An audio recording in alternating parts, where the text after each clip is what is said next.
fraud case against the former president. The judge is declining to delay the trial. New York Supreme Court Justice Arthur Engoron said he didn't feel it necessary to move from the scheduled October 2nd trial date. It's on that day a jury will hear New York State Attorney General Letitia James' case against the former president, alleging he altered asset values to get better terms from insurers and banks. Defense attorney Christopher Kise argued for more time to evaluate property and hear from experts. The Tuesday hearing was delayed for a time by a bomb threat. The danger was determined to be unfounded. Fox's Gernell Scott. This is a New York City grand jury continues its hush money probe of Trump. One Trump attorney telling reporters today he's not afraid of an indictment. Russian President Vladimir Putin accusing the West of wanting to fight Russia down to the last Ukrainian.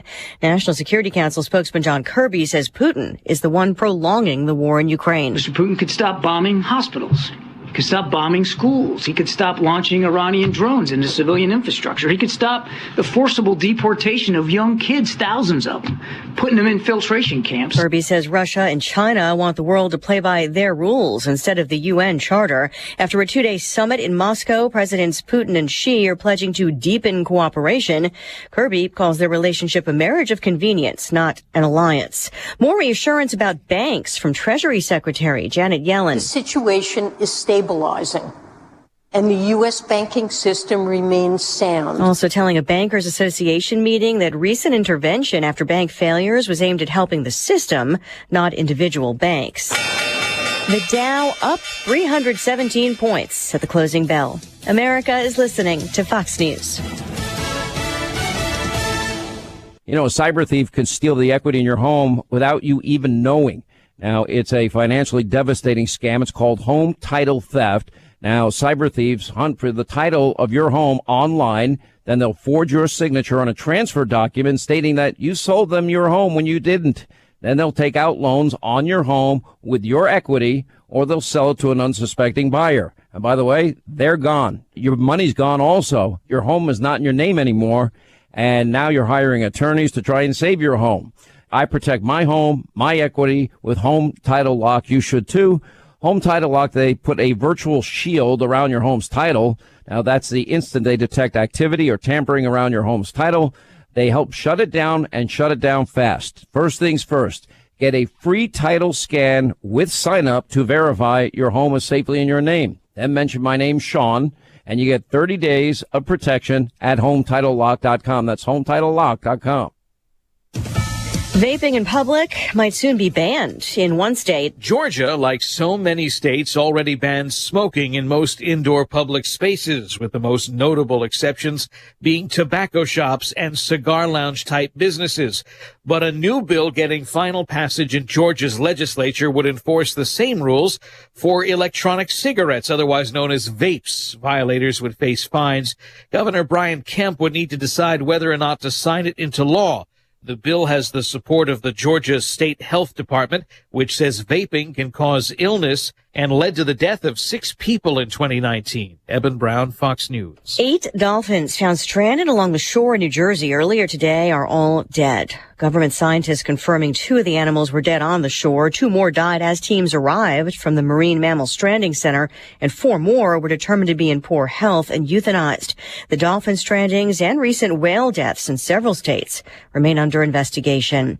A famous array of world records plans to make a leap to television. A world-famous British institution is about to launch its first ever TV channel, Guinness World Records. The group that's been around for nearly 70 years teamed with the recently launched GWR Studios and U.S. streamer Atmosphere on the FAST network, according to Deadline, for the launch of the channel that will feature original shows such as Guinness World Records Gone Viral, which is set to kick off the network alongside a number of shows that focus on sports or fitness record breaking. The organization started in 1955 as the Guinness Book of Records before changing its name in 1999. It publishes an annual world-renowned book which carries the latest record breakers. Michelle Polino, Fox News. Recapping stocks, the Dow up 316, the S&P and the NASDAQ up more than 1%, the S&P getting back over 4,000. Elisa Brady, Fox News. Well, again, everyone, let's check weather for eastern Illinois, Champaign and Pan vicinity, and it's an increasingly active and moisture-laden one going forward out the next 7 to 10 to 14 days. But at the same time, looks like we'll put the lid on some of this real cold late-season air across the area. Here on this first full day of springtime, increasing thickening and lowering clouds, a couple of sprinkles in spots late today. 53 on the expected high, south wind 12 to 24 and gusty. Rain at times before midnight tonight, especially lows near 40. Tomorrow, windy and mild, mostly cloudy. A shower in spots morning, more so tomorrow afternoon. 57 the high and a south wind 15 to 25 and gusty. Slowly rising temperatures with periods of showers and a couple of thunderstorms tomorrow night. Turning colder for the day on Thursday up to 62 in the morning. Then falling temperatures with periods of rain, maybe morning thunderstorm. More rain ahead on Friday. Cooler at 48. Some sunshine 50 on Saturday. A couple of showers due in for Sunday and more rain on Monday. High temperatures into early next week still in the 50s. For Stevie J Broadcasting, I'm meteorologist Greg Solgay. Ignition sequence start. 5, 4, 3, 2, 1. Liftoff. Check.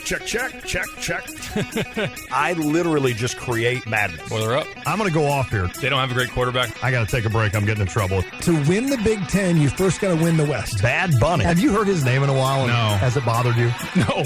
Defensively, they got to come in with some confidence. Is that even analytics? I'm in a parking garage, kind of lost. Terrence Shannon, Matthew Meyer, R.J. Melendez, Coleman Hawkins. These trophy presentations aren't over! I didn't come here to go 5 and 7. I'm so proud of Illinois football right now. I'm so tired of Joel Embiid. We're not taking Patrick Corbin. I want to bet the Bears. Oh. You are Reba McEntire's niece. Roshan Russell. Coach Bielma. You no longer salute to yourself. What? We got all kinds of things for you here. There's a lot of glass. Oh. Guys, we have breaking news. Uh-oh. It's The Drive. Schmack Dogs. Thunderstruck! Yeah,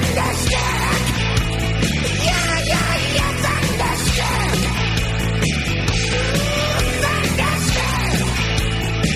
Hey, I didn't bail today. How about that? Good morning. What's up? It is The Drive with Tay and Piper. I'm Lante. You heard Derek Piper. Kyle Tosk is here. I got to say, I was very... Now, Derek, I've been impressed with you since you've been coming on our show years ago. Nah. Oh, yeah. And then as a co-host, obviously, you are very impressive when it comes to this job. But Kyle is impressing me. I'm not going to lie. And Kyle, that's the only nice thing I'm saying the entire day, because I think we may talk baseball, and you're a Cubs fan. So... Understandable. All right. So as long as you understand that. So I got my one little... No, I listened. I was able to listen to your... It was a weird...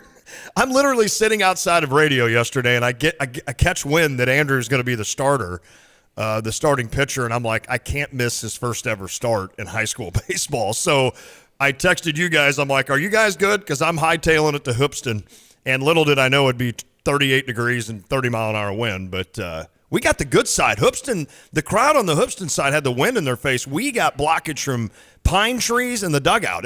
We were like warm. I'm like, I'm shedding clothes right now. Good to hear. Oh, you remember those days. I do miss playing baseball. Do not miss March baseball in the state of Illinois. It's ridiculous. Who knew you could play games in February that would be better weather than March? Yeah, no kidding. But that's how it is. But I really enjoyed listening to the show yesterday and listening to you guys talk about Illinois and Illinois basketball. You get what I mean. I don't know that I enjoyed listening about Illinois losing and such, but you guys covered a lot of Illinois basketball yesterday. And, of course, I got to bring it up, right? It's the elephant in the room. But then I get done filming one of Lucas Andrews. Gosh dang it. It's hard getting old. Just stay with Cade. Then you'll never, don't add another one. No, I'm kidding. You need to add more. Or just name him Cade if there's another one. Yeah, just Cade Jr. Cade and Cade Jr. That's not a bad idea. You'd always hit him right. So anyway, I get done filming one of his at-bats, and boom, I look down and my phone's blowing up about Brad Underwood leaving Illinois. And I'm like, oh, boy, what's going on? Uh-huh. It has not happened. No. Okay. It has not happened. Not saying it couldn't, but... Right, and it's relating to the buzz about Texas, who's going to have a decision to make with Rodney Terry, who's taking them to the Sweet 16, and they look destined to potentially get to the Final Four. Now they'll have to go through what's a really tough region. They'll have to play Xavier, coming up in the Sweet 16, and then probably Houston there in the Elite Eight. So it could get really tough, but Texas is playing great basketball. They are. I would imagine it's hard to move on from a coach if he gets you to a Final Four. I would agree. Now, he is coaching Chris Beard's players, Right. and Texas is a program with a lot of resources, an opportunity to really go out and make a splash higher and make sure that they don't get this thing wrong. And, I mean, there's even been, throughout the season, there was talk about John Calipari leaving Kentucky, and I know he has got a big buyout if someone wants to poach him, but it is in there, as far as the contract goes, he can walk away and seek another opportunity on his own and not force that new school to have to pay that. So that's something to think about, because Kentucky got bounced in the first weekend yet again, and maybe he would look for kind of a clean slate, a fresh start. Brad Underwood, from a fit standpoint, makes sense to be on the board for Texas. I don't think he's a tier 1 type of guy. I think that Calipari would be one. I think that maybe keeping Rodney Terry, of course, is going to be a viable option if they go deep. And then someone like Jerome Tang, who was at Baylor, who was before that a head coach in Texas's high school. He's got a lot of ties back to Texas, and obviously had a great year with Kansas State. They're still playing. I think he makes sense as a tier 1 as well. That's not to knock Brad Underwood. No. But he's coached in Texas at Stephen F. Austin. I think that his success here at Illinois, obviously lacking the deep tournament run for sure, but I think that if they were to get to a point of asking Brad if he wants to listen, I think he would at least have a conversation. That's just me speculating, but kind of based on my gauge. But I don't think there's anything that points to an imminent move being made for him to make that jump, or Texas to say, hey, you're our guy. I'm pretty confident that it's not at that stage. I know that leaked out from somewhere yesterday to the masses, or at least to some people, and then it's the game of phone tag, and everybody's texting each other, and you even hit me up late last night like, oh no, I heard he's leaving maybe. I'm like, no, I don't think so. Please tell me he's not leaving. I will say this, and this would be a really good thing. It's when you have an assistant coach who has an opportunity to get a head job, you always want that for somebody. And when Illinois brought on Chester Frazier, knowing that he had been a high major assistant for almost a decade between his time at Kansas State and Virginia Tech, now no move has been made on his end. I just think he could be one of the next dominoes if Kim English, former Missouri player, who's coaching at George Mason, is pegged as, by some national people, the front runner for the Providence jobs, because Ed Cooley takes Georgetown. That's right. Providence is open. Kim English could go there. Okay. And then George Mason, which is there in Virginia, right outside of D.C., about an hour from Baltimore, which, of course, is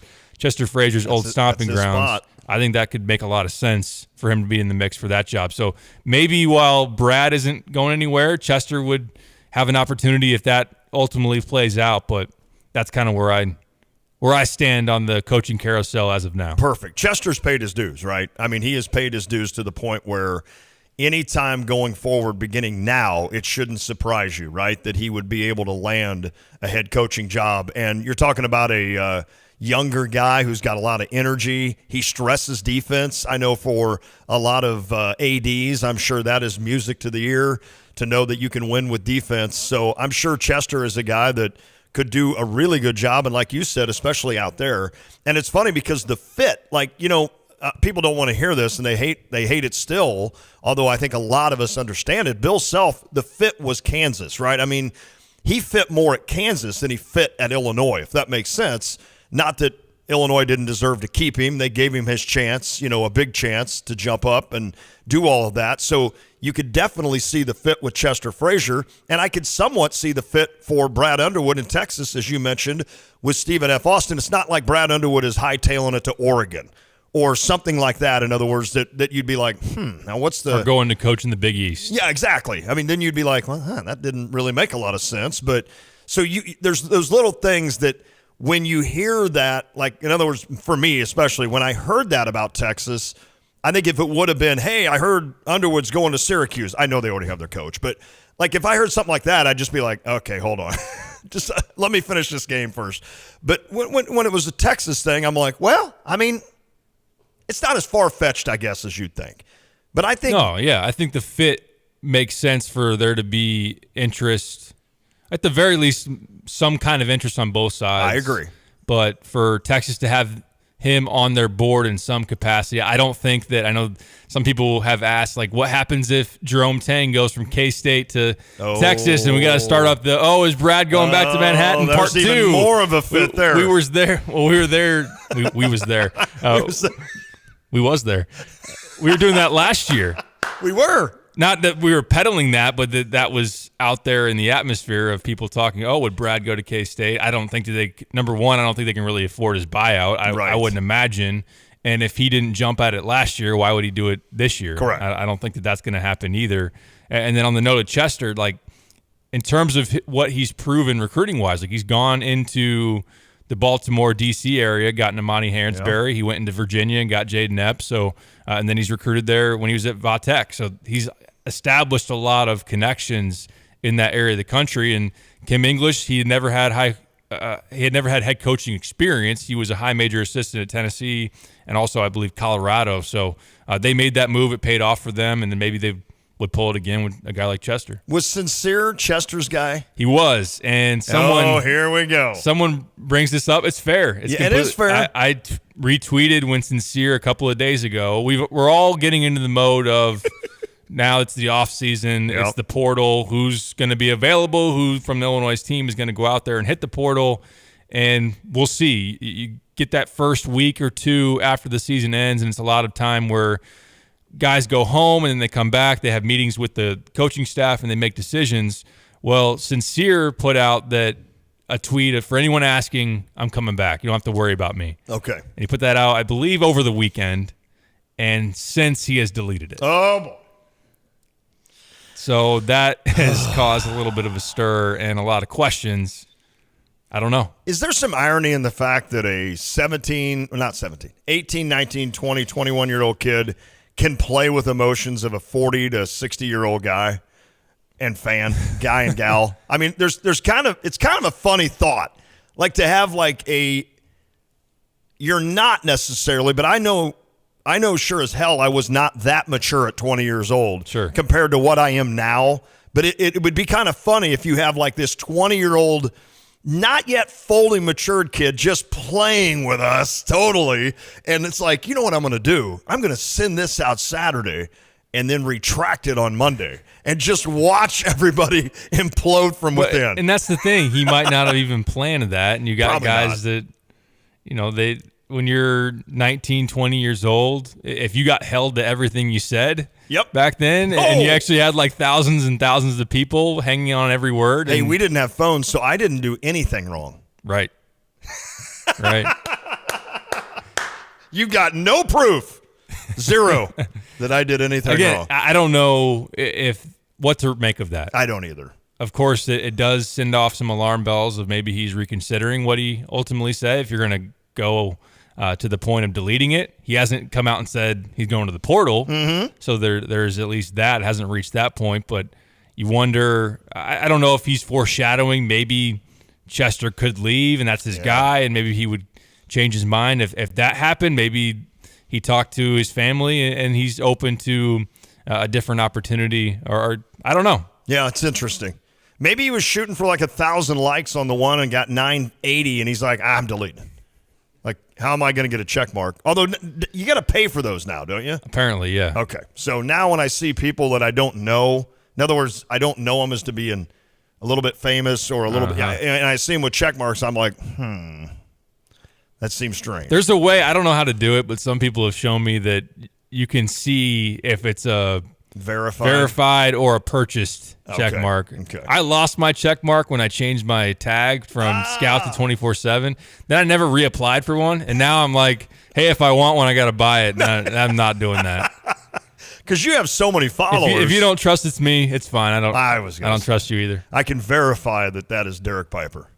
Kyle, will you ever get a check mark next to your name, whether purchased or verified? I doubt it. Okay. At least he's out there. All right, we're going to catch a break, but here's one I want to throw out. As a low-level coach for many years, and I'm talking junior high coach or, travel baseball kind of stuff, I always finally got to the point where early on in life, I was like, I want to win every game by 30, or I want to win every game 9-0.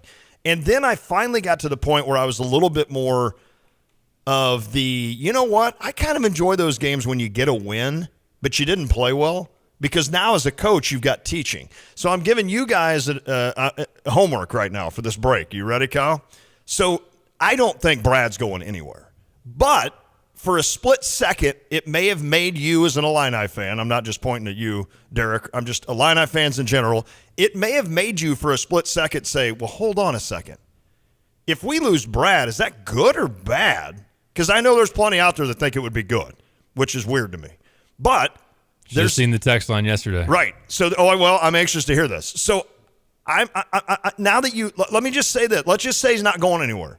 But yet you had that split second. You had that hour of saying, ooh, what do I really feel about that? I want to ask you guys about that. And why why do we want Brad Underwood to stay as the head coach here? I've got plenty of reasons for that.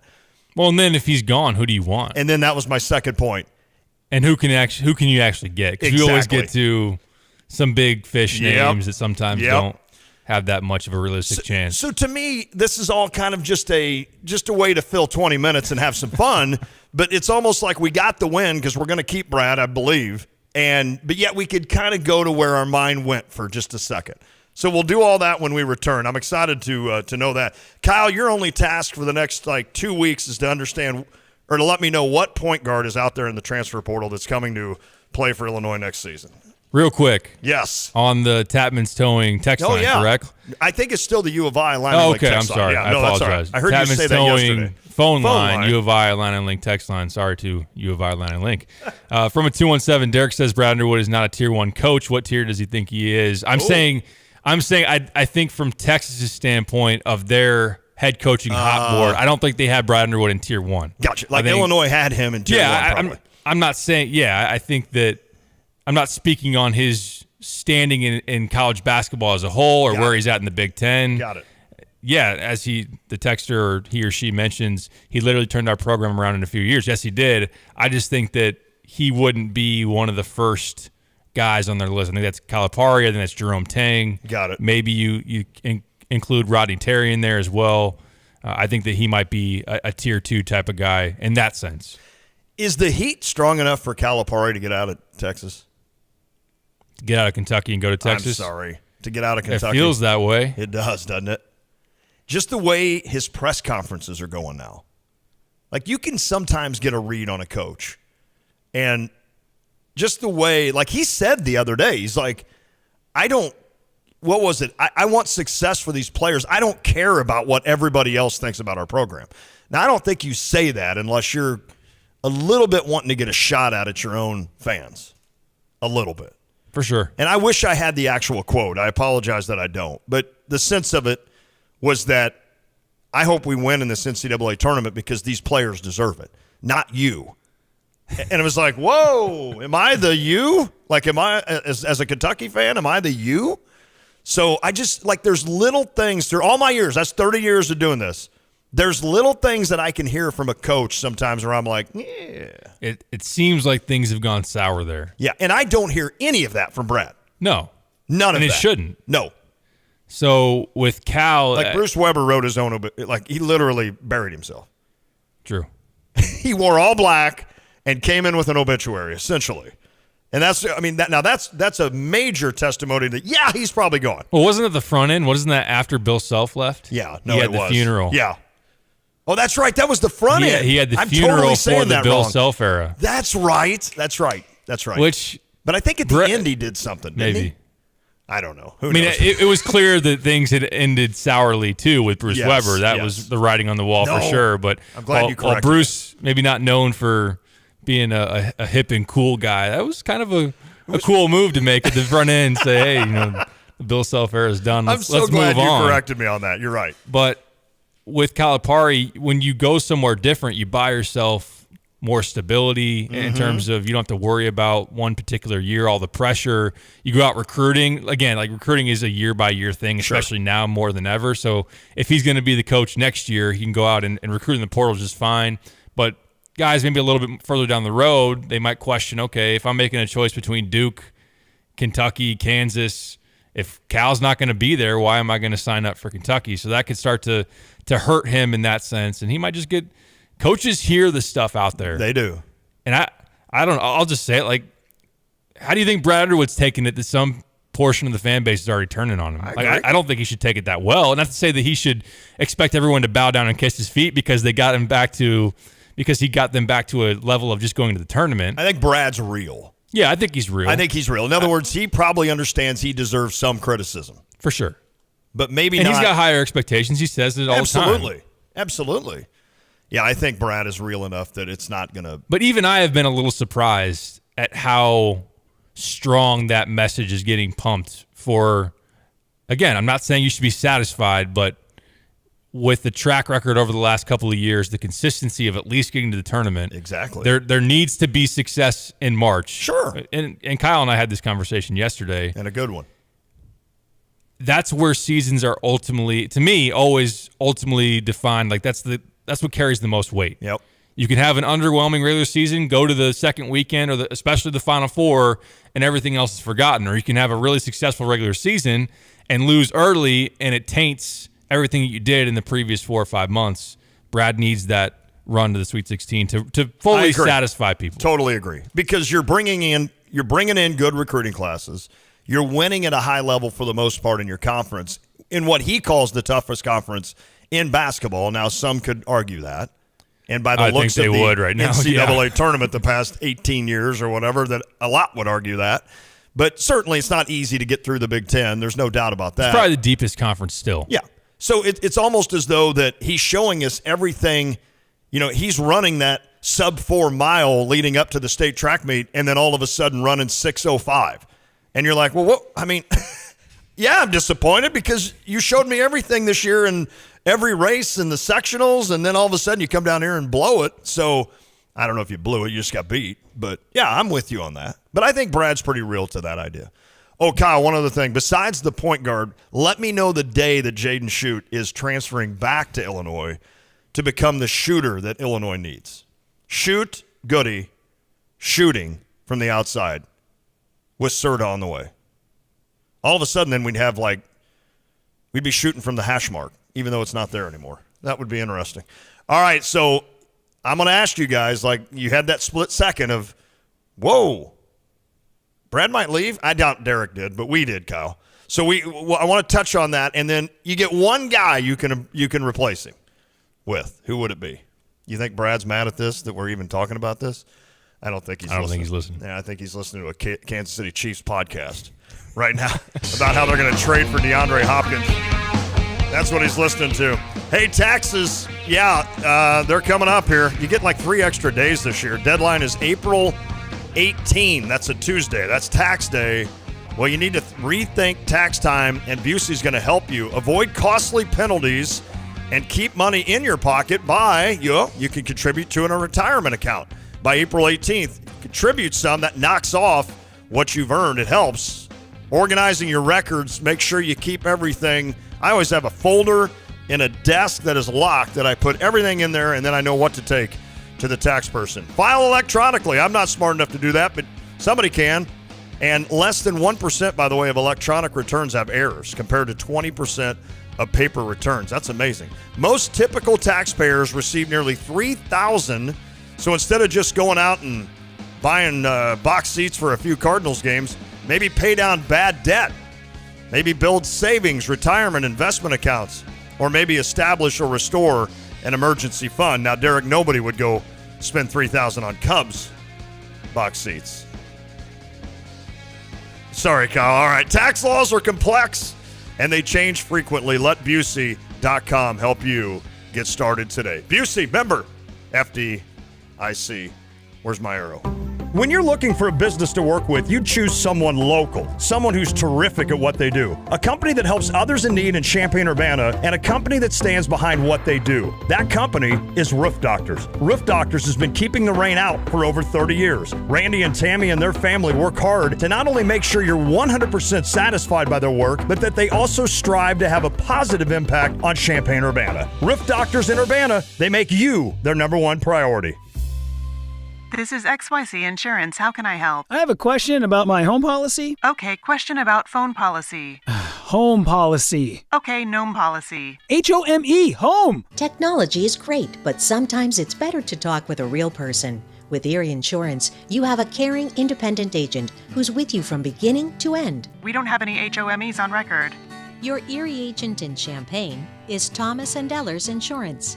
Go to erieinsurance.com for company licensure and product details. BMW, Buick, GMC, Honda, and Subaru. Welcome to Sarah Champagne. We can handle all your car repairs on site, including paintless dent repair, bumpers, windshields, everything in between. We have an amazing selection of new or pre-owned vehicles to choose from. Shop from home and buy online or reserve your vehicle before it hits our website or dealership. Sarah Champagne is home of the Sarah One Price Promise, delivering an honest and transparent buying experience. Hurry in or shop online at sarahchampagne.com. Carpet Weavers is flooring their customers. They work with the biggest brands to bring you the best selections and prices on hardwood, luxury tile, carpet, and more. Stop in at 616 West Market View Drive in Champaign and let one of their sales associates help you find the perfect flooring for your lifestyle.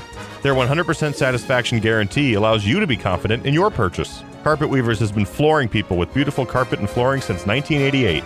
In fact, they're nationally ranked as one of the top 25 specialty flooring stores in the country. Find out more online at carpetweaversflooring.com. Hi, this is Kirk Lehman, owner of Aftershock Decals and Design.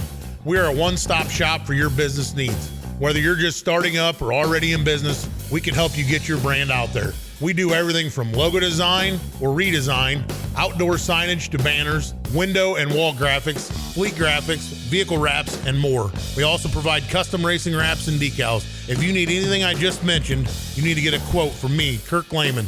Just visit us at aftershockdd.com. Urbana Park District Senior Club has a trip coming up to the Barn 3 Dinner Theater in Goodfield, Illinois to see Pump Boys and Dinettes Sunday, April 13th from 10:30 a.m. to 5:30 p.m. Urbana Park District Senior Club rate for this day trip is $102. That's your meal, motor coach, and ticket to the show. It's easy to reserve your seat for the April 13th event with Bobby, 217-637-1849. Urbana Park District, you belong here. Hey Illini fans, it's your girl Chineo Gumake. Catch Lante and Derek Piper weekdays from 4 to 6 right here on ESPN Radio 93.5.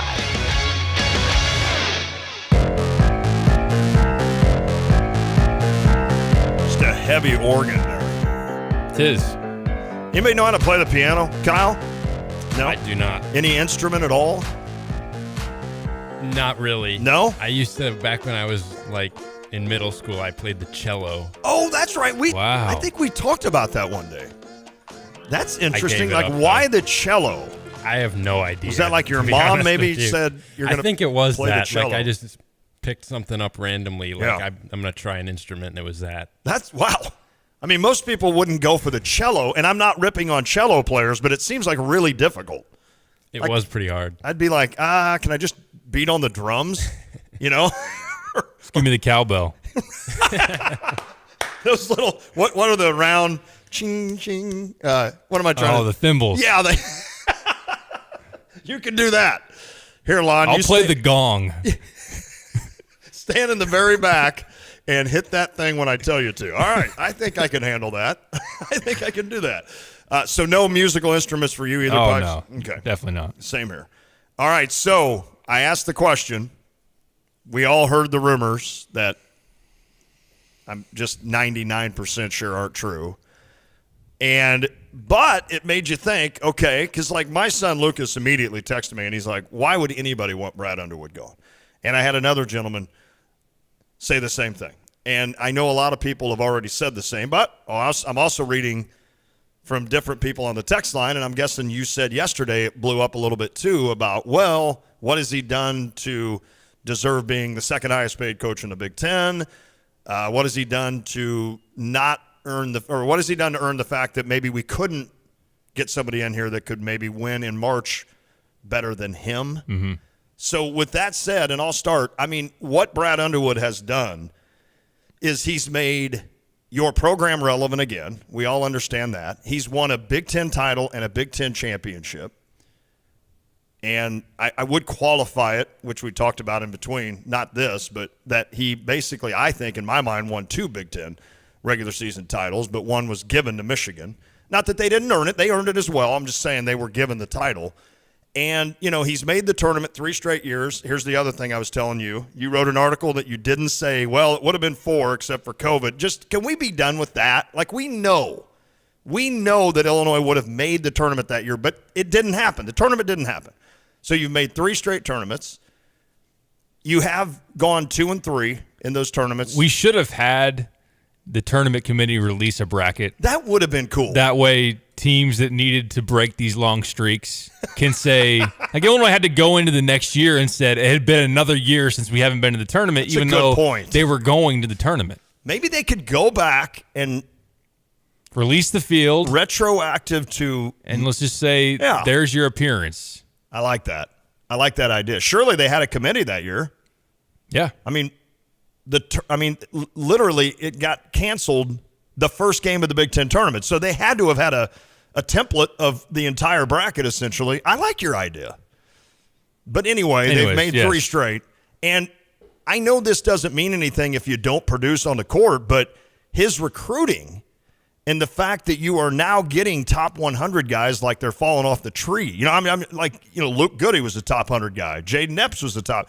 It's just like that used to be kind of the benchmark of, oh my gosh, this guy's 96th. And I know, listen, you guys can miss once in a while on rankings, and there's guys that were 3 stars that turn out to be studs, and there's guys that were 5 that normally turn out to be studs, actually. Mm-hmm. But the idea that it used to be incredible just to get a top 100 guy, now if he got somebody out of the top 100, you're like, boy, he must really see something. Like Amani Hansberry, who started, I think, in your mind, underranked.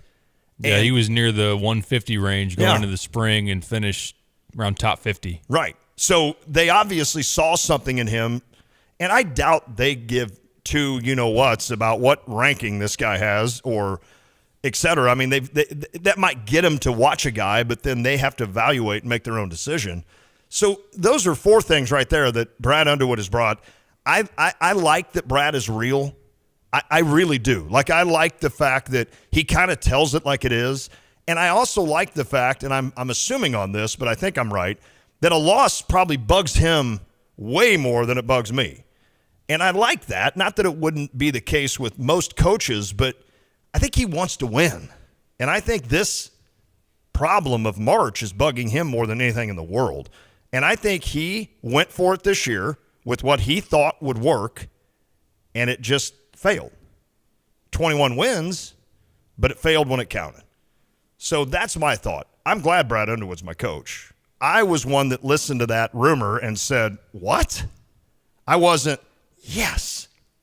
There you go. And the one guy that I would replace him with if it happened, Raj. Okay. Roger Powell. All right. Bring him in. I will tell you, when I first heard it, I was pretty skeptical. And then, I figured you would be.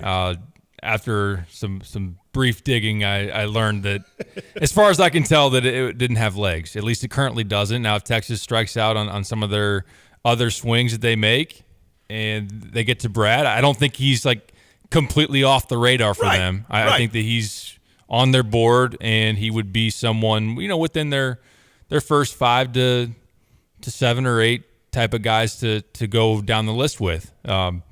If he were leaving, selfishly, I would be very unhappy because there's a lot of relationships, number one, that you then have to rebuild in terms of the staff.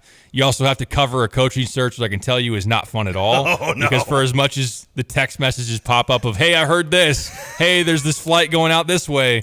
That stuff is, well, it can be fun for a little while. Do you filter all flight information through Hans? No, but that's a good source to have. Honestly, if we ever get to that point again, that's going to be a well-placed set of eyes that I can really use. Hopefully he's flying private by that point. Exactly. And will be the guy that's transporting Josh Whitman to certain places to have interviews. And then, I got it made. We'll be good. In terms of Brad leaving, I would just say, look, like I said before the break, I totally get the disappointment. This year was a disappointment. It was. Was it a failure? I wouldn't go that far.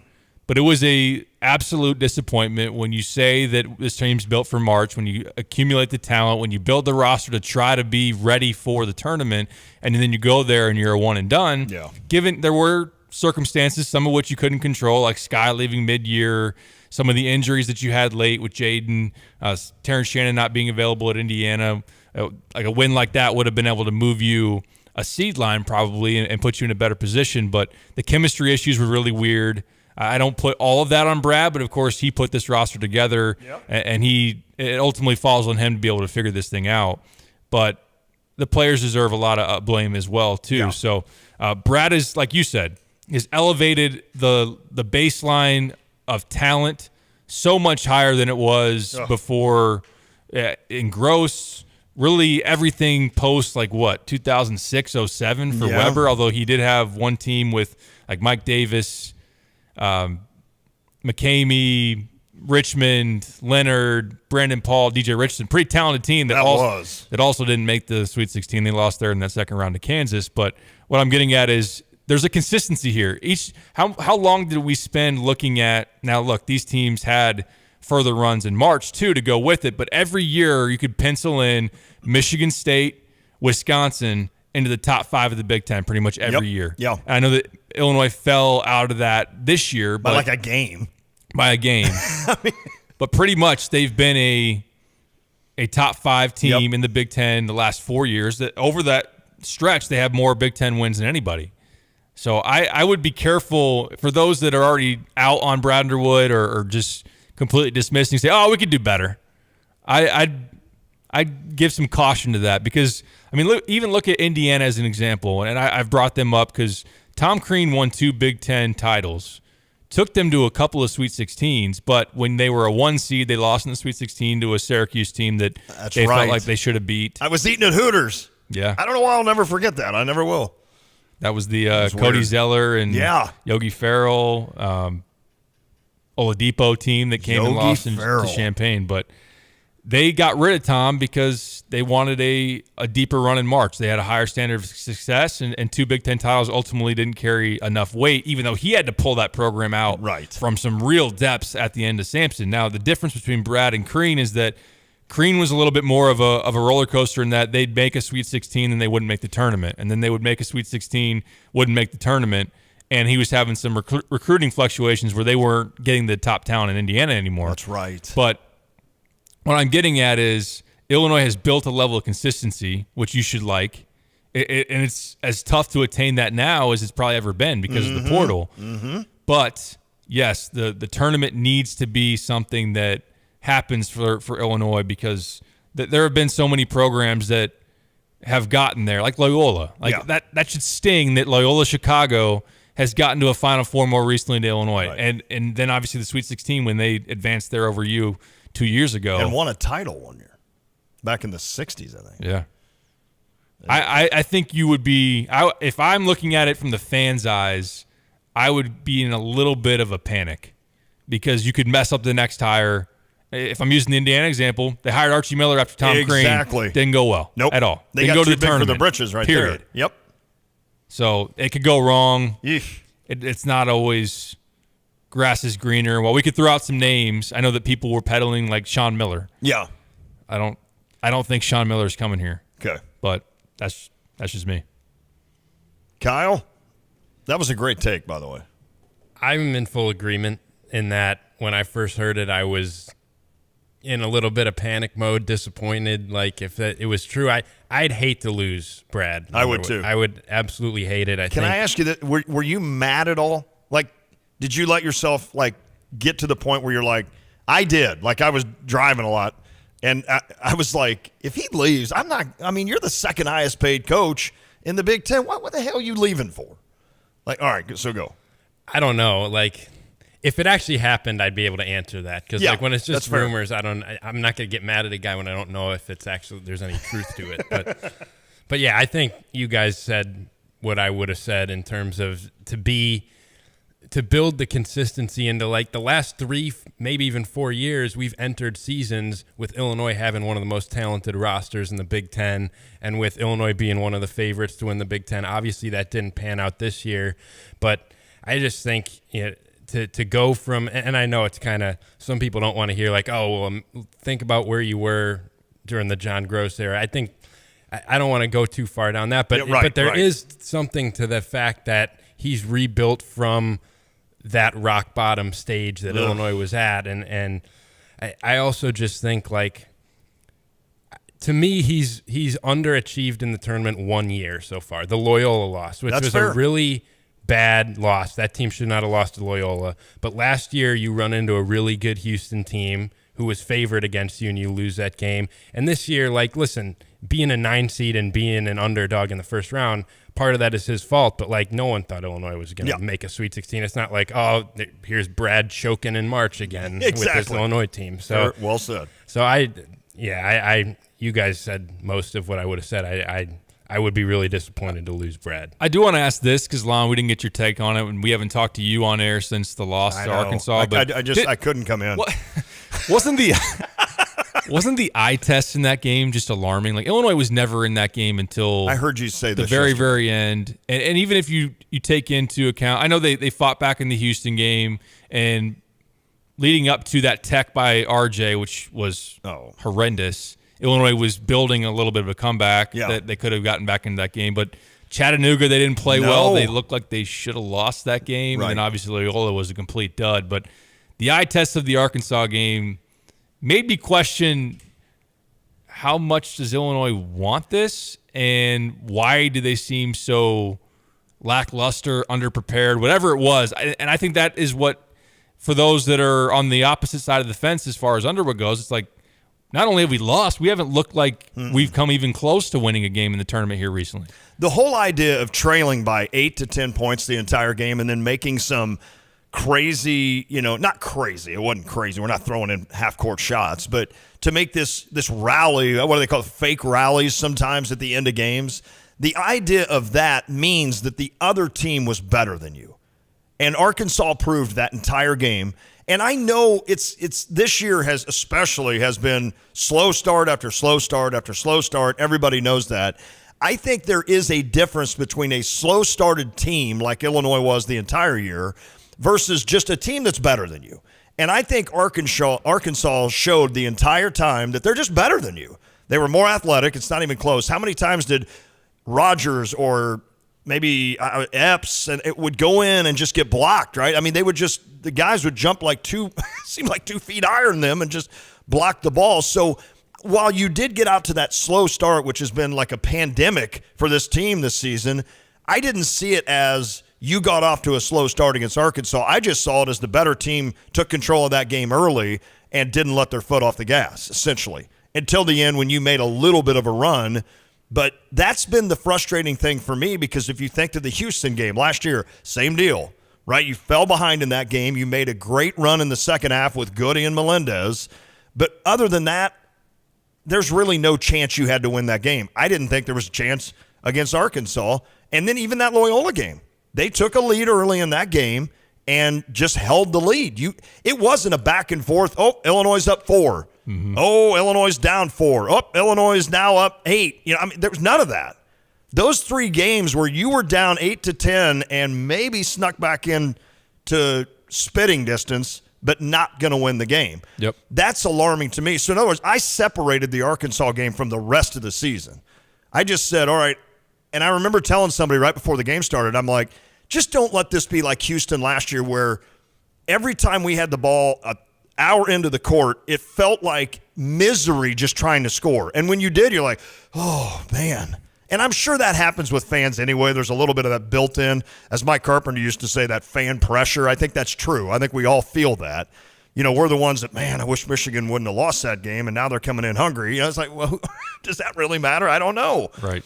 But that's the thing that got me I was just like, just don't fall behind and then all of a sudden find yourself 10 points behind, and then you go on like this 6-point run, but you're still down 4, and then guess what? Here comes a run by the other team. I think that was the more frustrating thing for me. The other thing that alarmed me was listening to you say yesterday in the warm-ups, which I used to cover when I worked in TV. I would go to that shoot-around, and I wasn't expecting them to be out there in clown shoes and, shooting half-court shots and everybody running up going, yeah, let's go. I mean, I wasn't expecting that, but there is a feel to a team as to whether you think they're confident. Like, I can remember covering those Lucas Johnson teams and and Bradford and those guys were confident. Like, they were out there with a purpose, and yet they were also relaxed. Like, it's hard to explain, but there was just, I think confidence is the best word. And it sounds like from you, this team was just kind of going through the motions. And it's like, are you you could still prove something this season. You could, with all the crap that's happened, you could still be a team that goes down as one, maybe not a favorite for Illinois. I've never heard more people this season say, I don't even like watching this team. I've never heard. Now, when you were bad, right? With John Gross and some of those teams, people really hated watching those teams. But pretty much went without saying. Yeah, there was just a frustration. And Kyle, to give you credibility, I think you said it yesterday in the sense that maybe we just overrated this team because we added a kid from Baylor that had won a national title. And we added a kid from Texas Tech that was a double-digit scorer in the Big 12. Well, neither one of those guys was really the alpha male, right, for their team.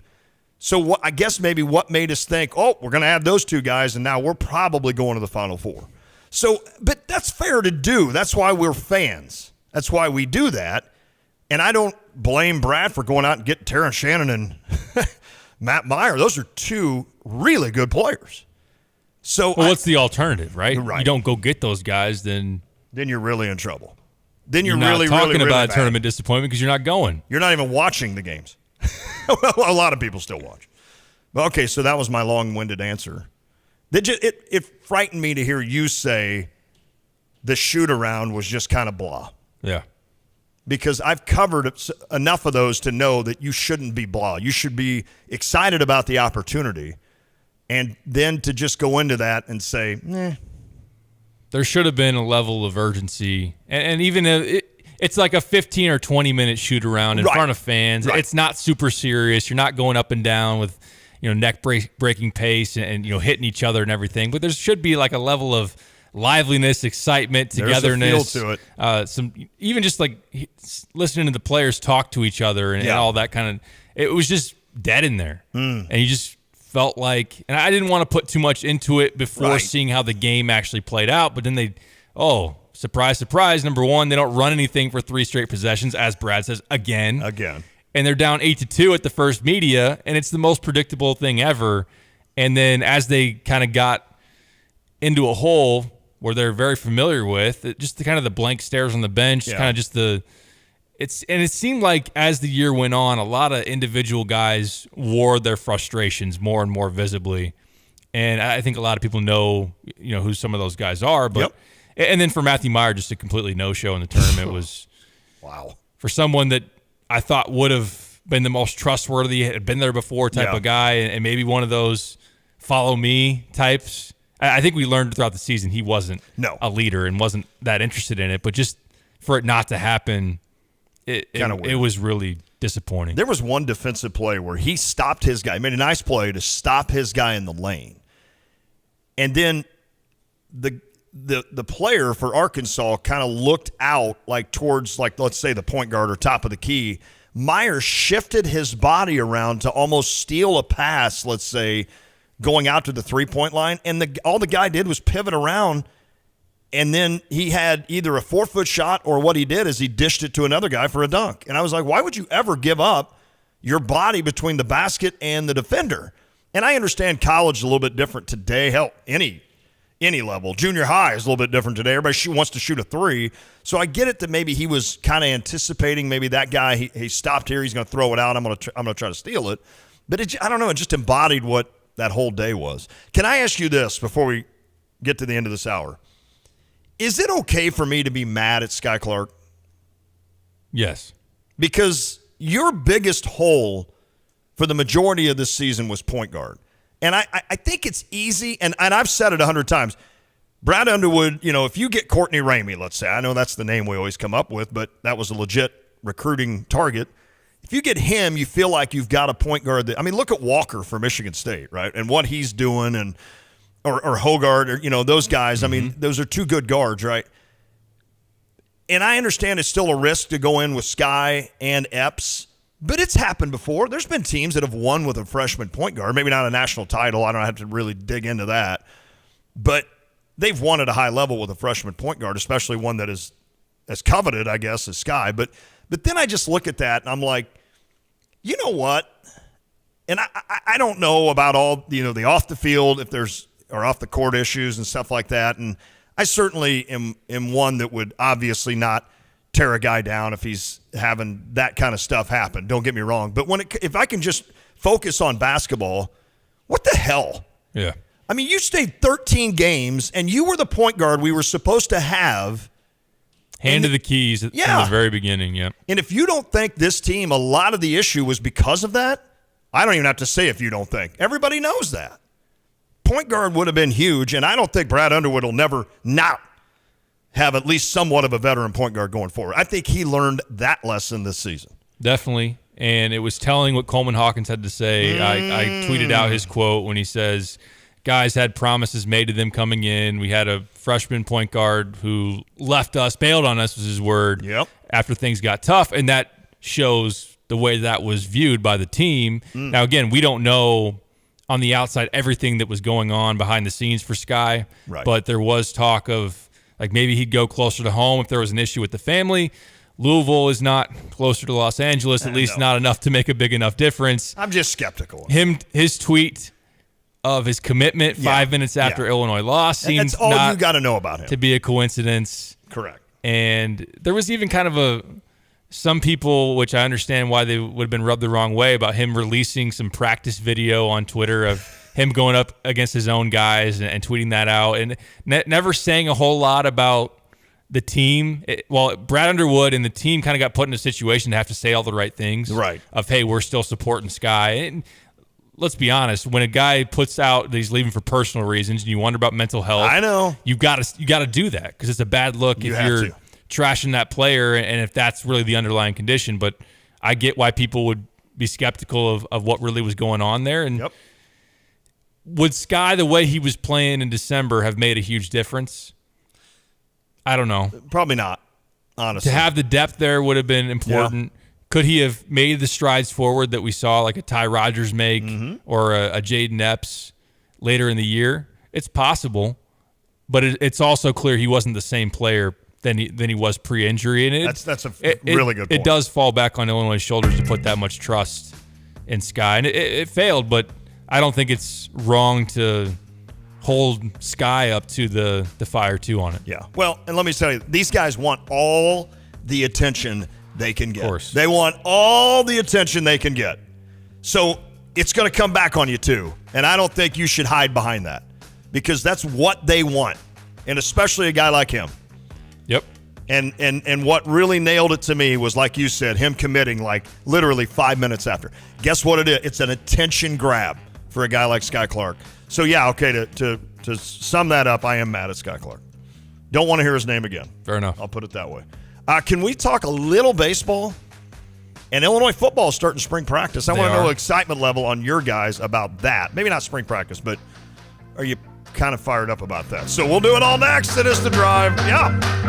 In an ever-changing real estate market, it is so important to work with experienced agents like Russ and Nick Taylor with the Taylor teams at Taylor Realty Associates. They have the knowledge and expertise to get your home sold for the most amount of money in the shortest amount of time. Trust the experience and success of Russ and Nick Taylor with the Taylor team at Taylor Realty Associates. Give them a call today at 217-355-0700 or visit them online at taylorboys.com. That's taylorboys.com. By now, you've all heard the expression, when you turn the key and the car won't run, call 367-9481 for PDR Automotive. They are what's best for your truck or car. They are PDR. But who are they? They, the PDR staff, understand that a name is only as good as the people that represent it. The PDR staff has more than 335 years of combined automotive experience, several employees now on staff for more than 25 years. PDR, more than just a name. Family owned and operated, now celebrating over 50 years in business. Illini pizza fans, great things come from Jets Pizza. Detroit-style pizza is one of them. Freshly made dough pressed into steel pans inspired by the Motor City. Topped with premium mozzarella, Mama Jet's secret sauce, fresh toppings, then baked to the thickest, crispiest, cheesy crunch. Want Detroit-style proof? Order Jet's famous 8-corner pizza. It's 8 pieces of crispy, crunchy, and cheesy to the edge pizza. Right now, get $5 off an 8-corner pizza at regular menu price. Online code 8SAVE. Jets Pizza. better because it has to be. Gear up to support your Fighting Illini basketball team this season at the official fan store of the Fighting Illini, Game Day Spirit. Shop their great selection of basketball t-shirts, sweatshirts, and NIL jerseys as you cheer on your Fighting Illini. Visit them at the corner of 6th and Green in Campustown, Neal and Kirby in Champaign, or online 24/7 at GameDaySpirit.com. Game Day Spirit, where Illini fans shop. You're listening to WSJK ESPN 93.5 Tuscola, Champaign-Urbana. The U.S. Your still home isn't for the buying what St. Russia Louis is Cardinals. selling. Lisa Brady, Fox News. This after a two-day summit between Russia's President Putin and China's President Xi, who went to Moscow even after the International Criminal Court accused Putin of being a war criminal. He and his regime keeps parroting the Russian propaganda that this is somehow a war of the West on Russia, that it's some sort of existential threat to Mr. Putin. That's just a bunch of malarkey. National Security Council spokesman John Kirby also rejecting China's peace plan for Ukraine or any ceasefire that leaves current battle lines in place. China wants to play a constructive role here in this conflict, then they ought to press Russia to pull its troops out of Ukraine and Ukrainian sovereign territory. China and Russia accuse the West of prolonging the conflict by sending weapons to Ukraine. The Pentagon now plans to speed up delivery of tanks to Ukraine by sending an older version of the Abrams. Part of Oklahoma's near total ban on abortion has just been overturned by the state Supreme Court in a 5-4 vote, ruling that women have the right to an abortion when their health is at risk. However, they stopped short of deciding whether the Oklahoma Constitution grants abortion rights for other reasons. Federal investigators say anomalies have been found in key components from 5 of the train cars that derailed last month in Ohio. The NTSB says further testing is needed on the pressure relief devices. They found earlier this month that aluminum parts on some train cars may have melted and caused those PRDs not to function, contributing to the release of toxic chemicals.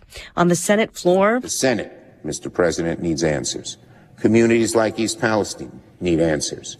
And so many others deserve answers as well. I hope we'll hear some tomorrow. Senate Majority Leader Chuck Schumer ahead of another Senate hearing on the derailment. The Norfolk Southern CEO apologizing earlier this month on Capitol Hill and again this week at a field hearing in Pennsylvania.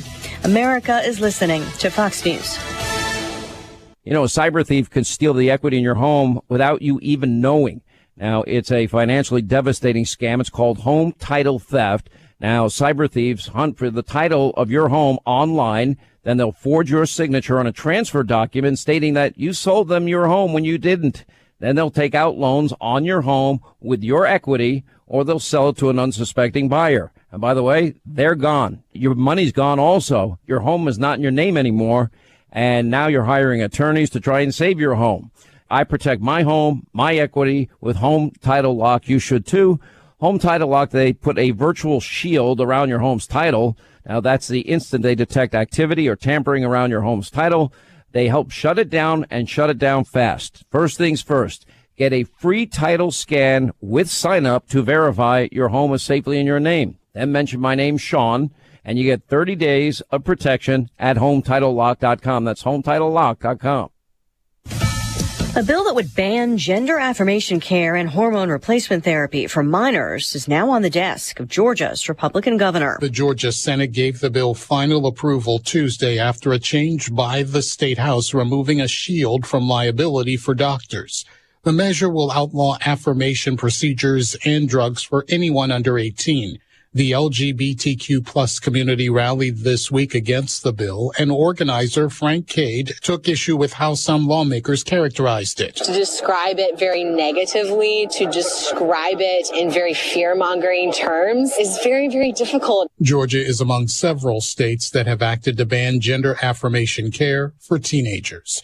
Gernal Scott, Fox News. Tens of thousands of school workers are on strike in L.A., stopping classes for hundreds of thousands of students. The Service Employees International Union, Local 99, on a 3-day walkout as negotiations with the L.A. Unified School District are at a standstill. SEIU 99 is asking for their workers is reasonable.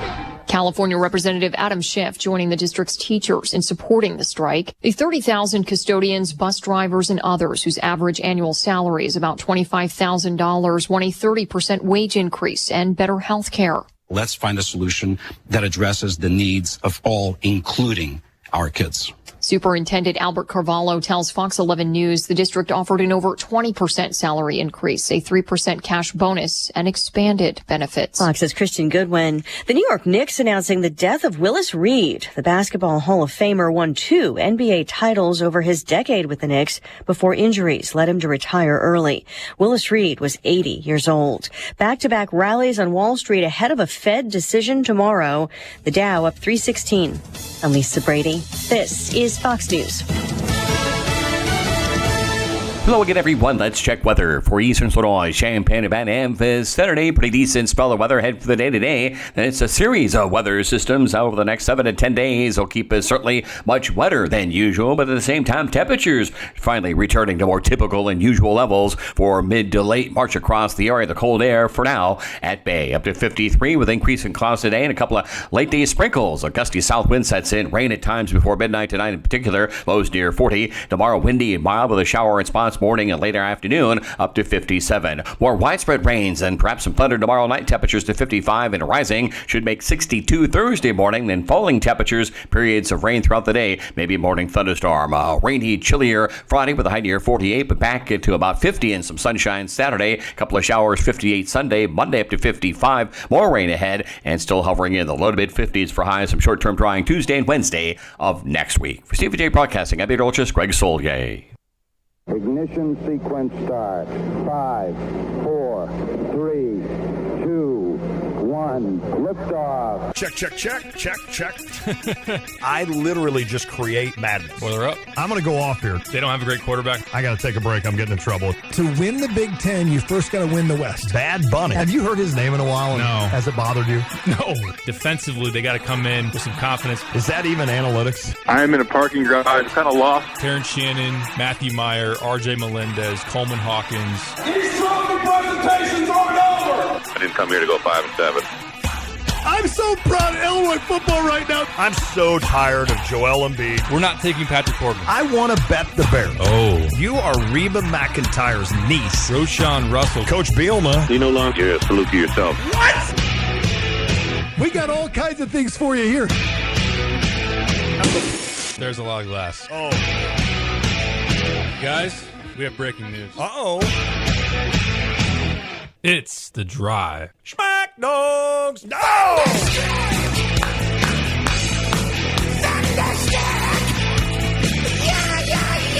U of I Atlanta text line about 6 straight saying, why do you let Kyle talk? Kind of harsh. Man. Okay, I made that up. I did like I'll Gary, get off though. my phone. I'll stop texting during the show. It's Kyle's brother who's like mad that Kyle's getting a little bit of attention. He's like, why do you let that guy talk? He doesn't say anything worthwhile.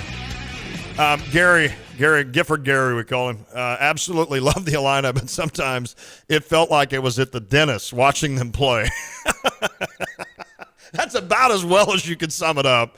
Yeah, I don't know. 217, Brad coached like an NBA coach, not in his players' faces. He's trying to remake himself for those older transfers. You can't be transfers like the old days. You can't be in their butts, in other words, like the old days always say. Can I ask you this, and I'm being honest when I say this, how much do you think Brad learned about coaching this season? Probably a decent amount. I think that, again, like he would have a far better gauge. I'm actually going to be really interested in what he has to say because it was too fresh right after the loss to Arkansas to really hit him with the big picture reflection type of questions. When we talk to him again, I don't know when that's going to be, but usually sometime in April, that will be time to really get that question out to Brad and see how he answers it. But I think that chemistry is something that's probably going to be really closer evaluated in the portal and just in the roster building. It won't just be about what talent you can acquire, just getting the most talented guys and rolling a roster out there. Not saying that was their plan, but they did go after some of the most talented guys out there, and ultimately the chemistry never clicked. Some of that, I think, was the lack of holdovers within the program. I think that Brad, he even spoke to that. We played that yesterday, of the importance of continuity and trying to get some guys back so then you don't just go in with a completely new roster, have 2 transfers try to be your leaders, and then it doesn't really work that way. And I wondered with Meyer, I think part of it's the way that he's wired, just being kind of a goofy dude. I just don't know how hungry he was. I think, fair. And look, it's maybe not entirely fair for me to say on the outside. It's just that was my gauge from his final showing there against Arkansas and some of the things that he did, like the Monster Energy drink thing, like the final week of the regular season, and it puts you up to question, like, did a national title at Baylor make him, instead of the leader of here's how we go do it, right? He's satisfied with, I got a title for me. I got a lot of NIL money. I've got the shots here. I'm just going to go out and do my thing, and that's gonna be the end of it. Again, he was a different guy. I think that made him kind of frustrating, and I don't think you get to the tournament without him. But I'm just going to be very interested to see Brad's approach in the portal this year. If he tries to go more multi-year transfers, maybe he evaluates more of the chemistry fit versus the talent. I'll be curious to see how the roster reacts this year, how many guys hit the portal, how much this group can stay together. And I'll also wonder about what's the expectations going to be going into next year. Like, is it going to be another, let's reload, let's get the most talent possible, let's set the bar at Sweet 16 again and see what happens? Or is it going to be, no, let's bring back a number of guys, let's maybe make some decisions to bring multi-year transfers, and maybe it's more of a, let's build this thing up to a not that they wouldn't expect a tournament next year, but maybe 2 years from now is really supposed to be quote-unquote Illinois' year. Can you do that, though? I think you can. Okay. I don't. I'm it's easier for me to say with the way it works now. Yeah, it's hard. It's hard to do that, but like you looked at Corey and Lucas and I know those guys, and you're like, man, by the time they're juniors and seniors, Illinois is going to be really good, and they were. It does feel like you got to build it year by year. Yeah, but a team like Texas, 2 years ago, Kyle brought up accurately. I brought up the example of they got Marcus Carr, they got Dylan Dessou, they got Timmy Allen, guys that are now in their second year at Texas. Mm-hmm. And last year they underachieved and they were disappointing. Yes. But those guys came back. Then they added another big transfer in Tyrese Hunter. Now this year they've really been able to have hitting the heights that a lot of people thought based on the talent on the roster. So could that happen for Illinois if they got those guys? I'm just thinking about it from, can you imagine what this team would look like if you have Epps as a junior, Rogers as a junior, Harris as a junior, if RJ would still be here as a senior? I don't know if that's asking too much, but then to get Hansberry sophomore, Gibbs Lawhorn sophomore, Luke would be a senior, and then you bring in Merez, and you can sprinkle in some transfers in there. Again, you're not going to have everybody stay during that time, but I think that'd be a tough team, a pretty darn good team versus trying to say, okay, we're going to lose a handful of pieces off of this year's team. We're going to go in the portal. We're going to replace 60, 70, whatever percent of your roster, and then get to where you ultimately want to go. I don't know. These coaches have to hate this. They have to hate this. And this transfer portal, I know that's a whole nother slope we could go down. This is one of those where it's like, do you agree? I mean, there are parts of, like right now is NFL free agency. Kind of fun. Kind of fun to see what's going on, right? Kind of check every day and see. So the portal, while some of us will hate it, we also are like intrigued, right? Like, Illinois got a legitimate shot of adding a point guard. Otherwise, you'd have to just bring in a JUCO. Like if you think back all the way back 4 years ago, when I mean, you'd either have to bring in a JUCO, grad transfer. Yeah, that's a true. Lot fewer of options. You have those opportunities, but you better have recruited a really good point guard, right? But now, the point guard position, which was really bad this year for Illinois, essentially, in terms of a true point, could become unbelievable. In one, hey, blah is coming to Illinois, and you're like, whoa, we're going to be really good at that. I just think coaches hate this. And I know the whole, coaches can come and go when they want, and I agree. I always said that's fine, and if a coach leaves, then any player on that team can leave without penalty. That's how I would do it. I wouldn't do this, open the door and let 1,700 extra people go out and find a new team again. Now it's not even. I mean, the premise was it's a one-time transfer. Yeah, well, now it's not. People aren't being held to that. I mean, our guy Adam Miller, isn't he transferring again? He was in the portal last year. Oh, that's right. Looking to transfer again. He ultimately didn't. Okay. He stayed at LSU. Okay. I'll be honest with you. It's not that fun for me as a fan. Just college basketball in general. Not that fun. Do I still like it when March Madness rolls around? Yeah. But, like, just trying to kind of – I don't know. I found myself watching less games this season than ever. Now, whether that's a byproduct of where I am in my life, maybe I've told my boys 100 times, I'm like, hey, you know what? I carried the sports torch for 35 years. You guys carry it now. I'm tired of the stress. I'm tired of the disappointment. I'm tired of the highs and lows. I just don't want to do it anymore. I get it. It's funny, though. I have fun watching it. I know. I understand. But I think if you get the right transfer, it can change, because look on the football side. No, you're right. Would Illinois have fixed the quarterback position without being able to go in the portal and get Tommy DeVito? No, not even close. No. Not even close. And I think a lot of people enjoyed watching that season. Yeah, and we're going to hear from Brett, by the way, coming up. He met with the media. But I get it. It's different versus getting one piece, albeit a very important one, versus like remaking your roster in the portal and obviously having the chemistry issues that didn't work. I want to ask Derek this, but I want to ask Kyle this first. Does it, like, when I look at the text line, and there is some vitriol towards Brad, when I look at that and I think to myself, I think it's okay to be disappointed in Brad. I think that's fine. There's no doubt that, sometimes he talks a bigger game, like we're built for March. Really? I mean, there's things like that I think you can absolutely be disappointed in. But I feel like it goes past that to the point where people want him gone. Now, that to me seems like craziness. Does it to you? Absolutely. Yeah, it's even throughout the season. Like, you lose a game in February. Oh, Brad got out coached. This is ridiculous. He's not the guy. Like, you'll see that throughout a season. I think. Yeah, I find that pretty crazy. But I do. Sometimes I feel like I'm too defensive towards him when he does deserve some criticism. There's no doubt, without question, for how this year has gone. But I also think, the vision that he had for this team was the right one. But like you said, I think he is going to learn a lot from this. I do too. And adapt, just because, the transfer portal is a new beast out there. So sometimes it does take a little trial and error. I just find it kind of interesting. I think back to the fall when we were discussing Illinois getting a home and home with Kansas, and how I said I feel like it's the right time. I think it's the right time. You can bring Bill Self back. Illini fans feel like they have their guy. Right. And there wouldn't be as much hate there for Bill Self, because in the past maybe you were jealous. Not that you wouldn't still want him back and think about what the program would be if he would have stayed here for no doubt the last 15 years. But when you feel like you have found your guy to lead you into the future and have had a lot of success, albeit not in the tournament, that some of that has been taken away, and it seems like the right time to now get to the point where you have a faction of the fan base that would be fine if he was gone. At least they say that. That's what they feel right now.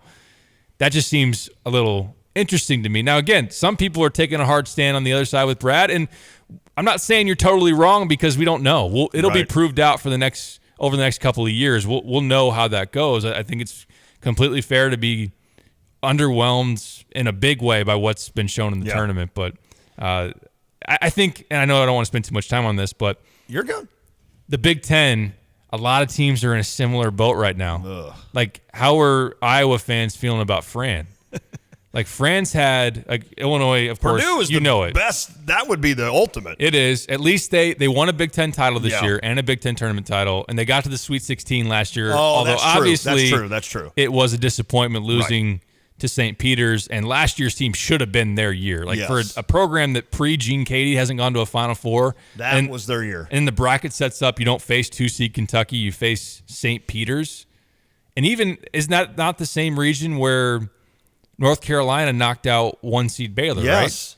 So that region completely blew up. And you had every chance. And Purdue had every chance to finally make the Final Four with Ivy, with Edie, with Travion, with Sasha, and they didn't get there. But that's kind of the point and the theme for me, is that I wrote down, I got Iowa, Illinois, Indiana, Purdue. How many talented guys and those that earned some all Big Ten first teamers, Big Ten Player of the Year, All-American. Like Illinois, it's obvious. Io, Kofi, Shannon, Meyer, and you don't have the second weekend. Iowa's had Garza, who in terms of accomplished players in college is Player of the Year. Up there, National Player of the Year. Was he back-to-back Big Ten Player of the Year, I think? So. Yep. Keegan Murray was a lottery pick. Chris Murray is pretty darn good. Iowa was a 2-seed the year Illinois was a 1. They lost in the first weekend. This year they lost in the first round. Last year they lost in the first round. Yes. As a high, they were a 5-seed last year. So there's that. Indiana never got to a Sweet 16 with Trace. They had Hoshifino, who's projected as a middle of the first round type of pick. And then obviously, yeah, Illinois, Purdue. That's a good point. It's interesting how those teams all get kind of bunched up of some that have had what you would think a formula to go on that deep run that has obviously been lacking. I don't know when it changed where it is all about March. It didn't used to be all about March. Like, I'm even talking back to the 2005 team. I don't remember. Now, I could be totally wrong. And there's no doubt that entire season you had NCAA championship projections for that team. And you should have. I mean, they were 37-0 or whatever and just rolling, right? There's no reason why you shouldn't have assumed that team was going to win a national championship or had one of the best shots at winning a national title. But even back then, like, I felt like, well, obviously that was easy to enjoy the journey, but like it wasn't like the whole season watching that team wasn't just, well, they better get it done in March, you know? And maybe that's a horrible analogy. I'm just trying to think back to when it just flipped the switch to where it's just all about March and there's nothing else that matters. I think when you've gone on what now is 18 years without a Sweet 16? Yeah. Then it's all about March. That's really what it is. That's a good point. And you had a long streak of not getting in the tournament, so it was always, which should always be the base. Like, that should be the very bottom of the bar of where, for Illinois, pretty much year in, year out, you should expect to get to the tournament. Yeah, I'm with you. So there's that. But yeah, I get what you mean, because this year was so weird. And it did get to a point where I think the team, while we talked about the roller coaster and how wild it was, but there was almost like the release of the postseason. Well, they can get here and still, they could win 2 games in the tournament, and we just throw up our hands and be like, success. They got to the Sweet 16. They broke that streak. Was there the highs and lows that were nauseating, and was there disappointment in there? Yeah, but they got to the Sweet 16. Yeah. I think what's interesting from Illinois, and I was studying this a little bit going into the tournament, Illinois has never overachieved in the NCAA tournament. Mm-mm. When they've gone to the Elite Eight, they've gone to the Final Four. Now I'm talking like from 1970 on, like not the 50s teams and everything, because the tournament was different back then, obviously. Now it's expanded. When they've gone to the Final Four, they've been a 1 seed in 89 and 2005. When they've gone to the Elite Eight, including you would have had the 84 and the early 2000s, the 2001. Yeah, I think 1. They were a 1 or a 2 seed. Okay. When they've gone to the Sweet 16, they've been no lower than a 5 seed. So pretty much you've been expected to get to that level. They haven't had like the Syracuse where they were a 10 or 11 seed. And hey, look, they're in the Final Four. So that's kind of where it's gone hand in hand. When they've had a good regular season, a really good regular season, they've gone deep in the tournament. There hasn't really been the either or. There has when they've That's interesting. There is when they've had high seeds and then flopped. There hasn't been the inverse of that, though. Well, isn't the Cincinnati game still the only game that Illinois has beaten a higher seed? Am I right on that? Like they were the 4 and we were the 5? I don't know why that pops up in my head, but I still think that in the modern era is the only game that you ever won, you ever beat a higher seed. It's crazy. And that doesn't make a lot of sense. I still think that Loyola game will go down as one of the most impactful games in Illinois history. You don't often have a chance to be a 1 seed. And then to lose to a 4, and you talked about the path for Purdue, you would have then played Oregon State, who was a 13. And the year that you went in 05, you played UW-Milwaukee or Wisconsin or whatever you I think I added way too many. No, UW-Milwaukee. Okay, and they had upset, right? That was Bruce Pearl. They had upset whoever that was ahead of you. So you've gotten a little bit of a break there. At 89, I don't think you had to just beat. I think that bracket chalked out, like in your side. In other words, you had to always beat the team that you expected to be there. But, yeah, I mean, it's I don't know. It's interesting, and you just get to a point where it's like, damn, can we just win a couple of games in March? Like I told Kyle that day. Remember that day? I lost it one day. Like you weren't here. You were covering a game somewhere, and I'm like, 2 wins. That's all I'm asking for. Now, freaking Princeton just did it. Princeton. Now, you played your way into a spot where you're playing an Arkansas team that has elite, I'll use Brad's, they've got talent. And they had such a weird year, but all of a sudden they put it together, right? By the way, what is Musselman doing with the shirt? I got so mad watching that. I'm at home yelling at the TV. I'm like, is this about the players? Is this about the kids? Not for him. Not for him. He proved it right then and there that this is all about him taking this Arkansas team to a win over Kansas and into the Sweet 16. That was one of the most, and I'm not, well, I am actually the get off my yard kind of guy, right? I am that guy. But to me, that was just so disheartening for those Arkansas players that while I want to be seeing them celebrate a win over Kansas, which I was extremely excited for, to where I see Musselman with a shirt off. What is he doing? I mean, that's embarrassing. He should be absolutely embarrassed. There's a line of having fun, and then there's a line of wanting the spotlight completely on you. And that's exactly what he did. That's fair. I wasn't that bothered by it. I'm old. I'm old. If the team is cool with it, Muss has that kind of – he's different than the old school. He's a new school type of high energy. He does like the TikTok videos and everything. I don't know that you care about that. And I know you don't. I hope better than what's-his-face that went to LSU. Brian Kelly. Where it's going around in a circle. Yeah, and right. That's the creepiest thing I've ever seen in my life. Yeah. That was it. But, I mean, the bottom line is if you don't like it, then knock his team out. Then beat him. So the Muss Bus has rolled to the second week in 3 straight years, and yeah, I think everybody would take that. Muhammad said in 89, the top 4 teams made it to Minneapolis. Interesting. Isn't that amazing? Russ, when hired by Illinois, Lou Henson had a Final Four with New Mexico. Lon Kruger had a Final Four with Florida. Bill Self had an Elite Eight with what I believe was Tulsa, correct? Bruce Weber, Sweet 16 with SIU. John Gross also had that run with Miami of Ohio to a Sweet 16. Brad had 1 win at Stephen F. Austin, 0 at Oklahoma State. Did he only win 1 game at SFA? It was 2. He had gone to the second weekend twice. Or, I'm sorry, second round twice. Second round twice, okay. But I get it. I get what he's saying. Well, I'm telling you, I don't know. There's a lot of people out there that are not happy. And again, I'm not saying you should not be disappointed. I am not to the point where I'm ready to just remove him as coach at Illinois. I'm just not. Now, I know you're not supposed to bring this up, but if you're the second highest paid coach in the Big Ten, then you got to see results. And I'm talking results everywhere. Recruiting, and you're seeing it. Big Ten, you're seeing it. You've seen it, at least. NCAA, you haven't seen it. That's why I just say that. And when I say impactful for Illinois, I guess maybe I mean Brad Underwood. The Loyola game is one of the more impactful games to any coach I've ever seen.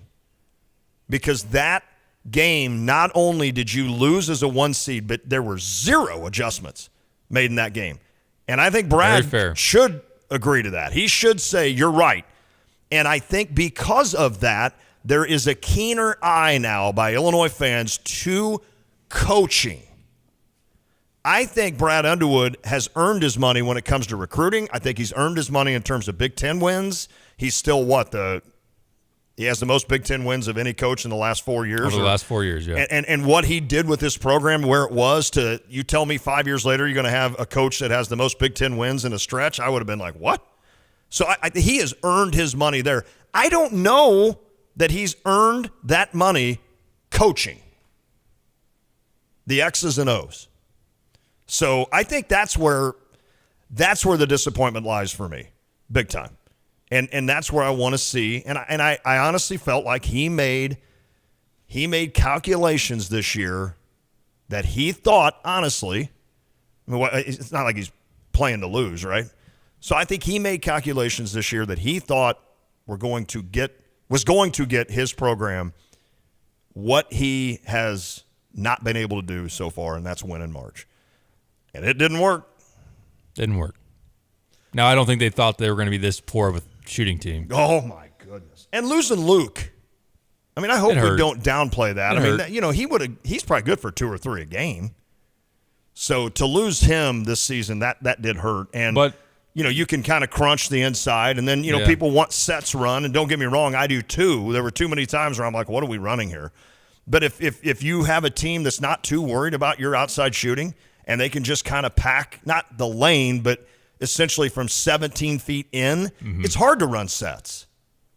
It's hard to run screens. It's hard to do much. Right. I mean, and I think that's fair to this program. I think that's fair for Brad. I mean, I think that's fair to say there may have been 3 or 4 offensive plays that he wanted to run, but yet you can't. Now, if you get a team that's stretched out like Creighton, where every time down the middle of the floor is wide open, then they can run some sets because 4 or 5 guys on the outside are going to knock down a 3 if you cheat or if you try to stop something inside. So, is the text line going nuts? It is.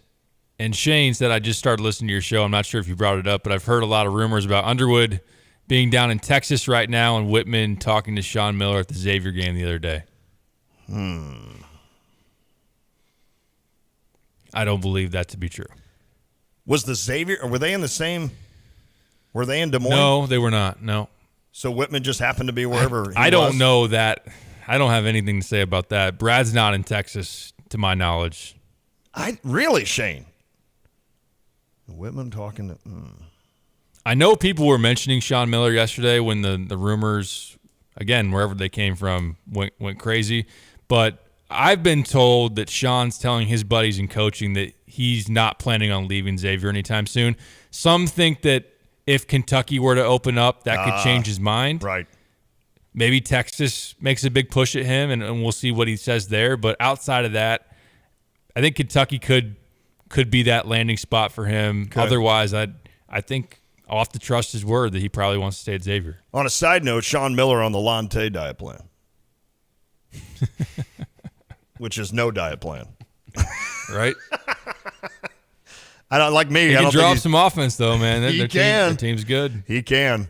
All right, we were going to do like a potpourri of stuff, like with World Baseball Classic. And Are you excited to watch that, or are you going to watch it tonight? I am going to watch tonight. Yep. I have not been excited to watch the entire time. It doesn't do much for me. I don't know why. I mean, there's a collection of some really good players. But I think I'm more excited tonight because there's so many Cardinals involved. I'm just being transparent. You want to see Newt recruit Shohei Ohtani. True. Shohei was like hugging him in the You dugout. got him doing the pepper thing, right? Grind the pepper. Well, they're going to have a lot of money soon. Goldie and Nato on the U.S. team. Nato gets hit in the hand. I know. Oh. Tommy Edman was on. What team was he on? I thought he was on the Japan US team. Oh, really? Yeah. I didn't know that. I think I thought he was, but he's already back in camp. I don't know. Not sure. Kyle, can you Google what? Here I am. We need to do a Saturday Night Live skit on it, like the Progressive commercials, where I'm telling someone half my age and worse or more how to Google. Like, here's what you type in the bar. I still think that's one of the funniest things I do. I laughed at myself because I'm like, Lon, do you not think Kyle? Team Korea for Edmund. Korea. Okay. Gotcha. Okay. All right. But you got Lars versus Goldie and Arenado. Now, Waino started the game against Cuba. He did. And then Miles pitched right after him. So they went 1-2 in that game. Waino came out after 4, and I think Michaelis took over for like 3. Unfortunately, the Venezuela game, when Trey Turner hits the grand slam to come back, I watched that highlight. It's electric. That crowd there in Miami, they've had awesome crowds. Goodness. And then there was also a home run earlier in the tournament where Shohei homers in Japan, and that place is just bonk. He hits it like off the scoreboard. It looks like he hits it 500 feet. Wow. So it's been great to see the turnout, but unfortunately that Venezuela game was on during the tournament. And I was finding myself, it was hard to turn back over there when you got a bunch of tournament games. But I'm definitely tuning in tonight. Unfortunately, the U.S. doesn't have a lot of depth in its starting rotation, a lot of pitchers. You know, creatures of habit, routine, don't want to go out there and get hurt and stress themselves too early. So Merrill Kelly is starting for the U.S. tonight. Who does he even play for? The D-backs. Oh, okay. I would have rather seen Dylan Cease or I would say Jacob deGrom, but he's probably hurt somewhere. Yeah, he's a one pitch away from being done. Justin Verlander, Max Scherzer. But those guys not involved. Not involved. But it's good to see Waino and also Michaelis getting to throw. Isn't it interesting that a game in Miami, the United States is probably the underdog there? I mean, there's less fans for the United States than like Cuba. Like, honestly. It was pretty split in the Venezuela game from what I could tell. Yeah. That's amazing. So I guess that makes it pretty cool, kind of like the Illinois-Missouri bragging rights game where you got like half fans of this and half fans of that. So I think that'll be cool. I think it's cool. All right, do we want to hear from Brett? Yeah. I do too. I want to hear what he had to say. They started spring practice today. They worked on first downs. And then Thursday they're going to work on second downs, and Saturday they're going to work on third downs. I don't know if they have a full day to fourth down. I assume no. And they have from this weekend till August to work on fourth down. Wouldn't that be funny? They get everything they need done on first, second, and third, and then they spend the rest of the time on fourth downs. Best fourth down team in the country. Brett Bielema emphasized it in the offseason, and boy, did it pay off today. All right, we are back. It is the drive. You've heard about the doggy bag, right? From Bulldog Disposal Muhammad, a 6 cubic yard canvas bag that can be used for easy cleanup instead of a big dumpster. The one-time use bag is now available, and you can save the delivery charge. Get the doggy bag at Do It Best Hardware in Champaign at 107 West Springfield. So fill up the bag, call Bulldog Disposal, have it disposed of, and you'll be organized. Go to bulldoggybag.com for all the details. That's bulldoggybag.com. Hi, this is Steve from Good Vibes. And this is Luke Goody from men's basketball. Luke, it's great to have you back on the floor. We hope to see a lot of you in March. I was pretty sure we get postseason games this year. I didn't want to miss out. Most of us will be glued to the TVs for the tournament. I don't want to watch it on TV. Right, you want to have TV watching you and Terrence, Matt, and the whole crew. I watched plenty of footage of our games, win or lose, plus whoever's next. Too bad you can't watch those on a Sony OLED. I know, right? I saw how great those look in your store, and they're so thin. The Sony OLEDs have the best picture, the best sound, the easiest operation. We love them. I saw your repair bench. Can your team really work on those if they need it? Good Vibes has been a Sony service center forever. You can fix them, install them, and explain why you want this one versus that one. We know Sony like Coach knows X's and O's. I believe they're good, but aren't they expensive? Short answer, no. Come into Good Vibes in March. You can get a 55-inch Sony OLED for $12.99 and deals on sizes up to 83-inch. Well, that sounds good. Game films probably would look better. Speaking of that, I got to practice and, watch some more of that film. Better you than me, Luke. Think you have to settle for mediocre car insurance to save money? Think again. It's possible to get superior coverage and still save money with Erie Insurance. Customers who switched to Erie saved up to $951. It pays to compare. Switch and save with Erie. Your Erie agent in Champaign is Thomas & Ellers Insurance. Annual savings based on new customers surveyed in March 2022 who reported savings when switching auto insurance. Individual premiums and savings will vary. Want unbeatable prices on your next furniture purchase, but also seeking that local hometown feel? Look no further than Kelsey Furniture in Tuscola. Customers rave about their friendly, established staff, as well as their great selection, amazing prices, and second-to-none delivery service. They're a third-generation local business, and they've always got your best interests at heart. Find the look you love for less. Open 9 to 5 Monday through Saturday, but always available online at kelseyfurniture.com. That's kelseyfurniture.com. March Madness is finally here, so cheer on your favorite team during the NCAA tournament at Pia's. Pia serves up its famous 10-ounce Slugger Burger, along with great wings and so much more. Enjoy $3 22-ounce light and Coors Light drafts, along with live video gaming, sports, food, drinks, and fun. If you're looking for a great spot to watch the game, look no further than Pia's Sports Bar and Grill, West Springfield Avenue in Champaign. Carl works every day to improve the health of community members across the region, and it would not be possible without team members like Dwayne Linton, a nationally certified nurse in the emergency department at Carl Foundation Hospital. I work with a team of people who really care about what they do and are very flexible and adaptive in rapidly changing critical situations, and I would trust any of them at any time. If you're looking for an opportunity to serve your community like Dwayne in a supportive environment, visit carl.org/careers. Hey, it's Stevie J. I have a Stever for you today. The Stever is the program where some crazy radio guy gives out money so that you can spend it and keep the stuff. Say what? Yes, ladies and gentlemen, today from Dick Van Dyke Appliance World. You need an appliance? Microwave, refrigerator, freezer, washer, dryer, oven, stove. Hey, Dick Van Dyke, you get the whole store. You get everything they've got, including the incredible 10-year warranty. So here's their deal. If you think you can spend $1,000, I'll give you $500. So all you have to do is go to GoStever.com, and click me. Then you'll be entered. You have a chance to get $500 off a minimum spend of $1,000 from Dick Van Dyke Appliance World. Easy, easy. GoStever.com. If you're not a member, you can join and click as well and enter today. You get an email tonight if you win. GoStever.com. GoStever.com for Dick Van Dyke Appliance World. A tradition of excellence over 150 years in the making. At Busey Bank, we're committed to building relationships that span generations. Wherever your journey in life leads you, we are with you along the way, creating a legacy for you and your family. Busey Bank, building business, growing wealth since 1868. Proud to be the official bank of the Fighting Illini. Member FDIC. Hey, Illini fans, it's Mike Greenberg. Catch Lon Tay and Derek Piper weekdays from 4 to 6 right here on ESPN Radio 93.5.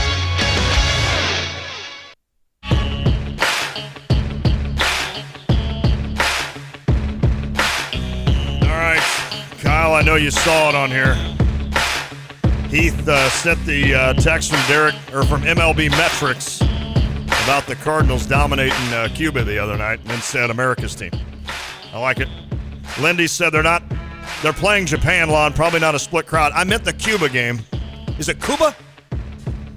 I say Cuba. Okay, I do too. They probably think we're not saying it right. Cuba. Dave, our guy Dave, he went to the Journey Toto concert last night, which I'm sad to say I did not go to, and I have no reason not to have gone, except that it worked out because Andrew ended up having a game, so that would have cut into my Toto time. But no, he said that it was really good. I know the singer now for Journey sounds a lot like Stephen Perry, which is amazing because I think Stephen Perry's got the best voice ever. And so that's pretty cool. And kudos to the University of Illinois or whoever brought this in, State Farm Center, whoever does that. Kudos to them because that's a really cool concert with Journey. I mean, Journey was a big part of people my age, obviously. Toto was a little bit earlier than me, but they had some good songs that I remember. So good stuff there. All right, I just remembered and realized that I hadn't put in to a hotkey the Brett Bielema interview, but through the power of technology, I can still play it. So Brett Bielema, I want to ask you guys before I do it. I've never been a big spring. Oh, here comes spring football. Mm-hmm. Did it get you though? Like when you're like, did it get you a little bit excited? And it doesn't matter if you say no, because technically it didn't really get me that excited.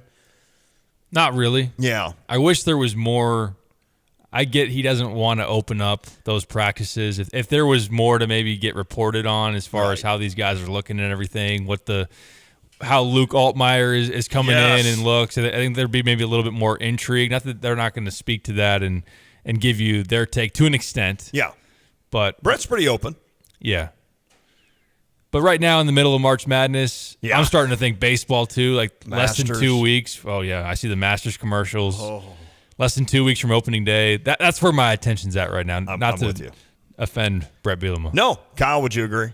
I do agree, yeah. It's just so far away from the season. Still, like, same dynamic with, like, summer basketball practices. Like, I just don't really care that much. I only really start to really feel it once we're, like, a couple weeks away from opener. Now, one note, Shimon Cooper is entering the transfer portal, which I'm shocked that he hadn't before. But certainly a 4-star guy, 5-star guy? 4-star guy. Out of Trinity Catholic. Yes. Came here and just never really contributed, I think, on special teams. But he was the one guy in the last 3 years that everybody's like, why isn't Cooper playing? Why couldn't you play Cooper? And I'm going to guess, since 2 coaching regimes had him, that he just wasn't really doing the job, would be my guess. So, all right, Brett Bielema yesterday met with the media. I always love listening to Brett. Here you go. Have a variety of different things to be excited for us from the spring ball. We have about 20 new players that we've added that will be joining us for the first time that offense, defense, and in the kicking game. I'm excited to see that. 4 new coaches, 4 of my 10 to change that. Couldn't be more impressed with those 4 guys since we've hired them, the effect that they've had on the team. Successful season defensively last year. What can we expect with Aaron Henry as the coordinator, and will there be any significant schematic or philosophical changes? Yeah, I think even for where we year 1 to year 2, we stayed a lot within the framework of what schematically we were, but we adjusted to our personnel. We had certain players get better in a short fashion. So I think from year 2 to year 3, even though there's obviously a change in coordinator tile, I think what we do, a lot of will stay in place, but we'll adapt to our personnel. Last year we probably were a back-end heavy experienced defense going into the season, knew the strengths of those players, and then had the emergence of Johnny and Keith and Tariq and so the outside linebacker room, I think, might be one of the most talented groups that I've had as a head coach in that position, right? So those will be some of our better players on defense. So I think we'll be a little bit reversed this year, maybe a little bit more talent-driven on the front end and inexperienced in the back end, but I think both will play well. And Aaron became the coordinator because his name is Aaron Henry, right? And what he's done in my eyes and what he's done to accomplish it. Terrence Jamison will be also a big asset for us up front. And I think the addition of Charlie and Antonio, it's been fun to see those guys add there as well. So I'm not really worried about what it looks like right now. I'd like us to play good, basic, solid, fundamental football and get good at the techniques. Where are you guys at? So they're going to be available early? Yeah, there'll be a couple guys that have been some postseason injuries. So Bryce Barnes won't be out there. Zy Chrysler won't be out there. We'll lose those guys for pretty much the duration of spring ball. Matt Bailey, unfortunately, had an injury during probably week 6 or 7 of winter conditioning, so he won't be with us this spring, but he'll be back with us as soon as we start the summer.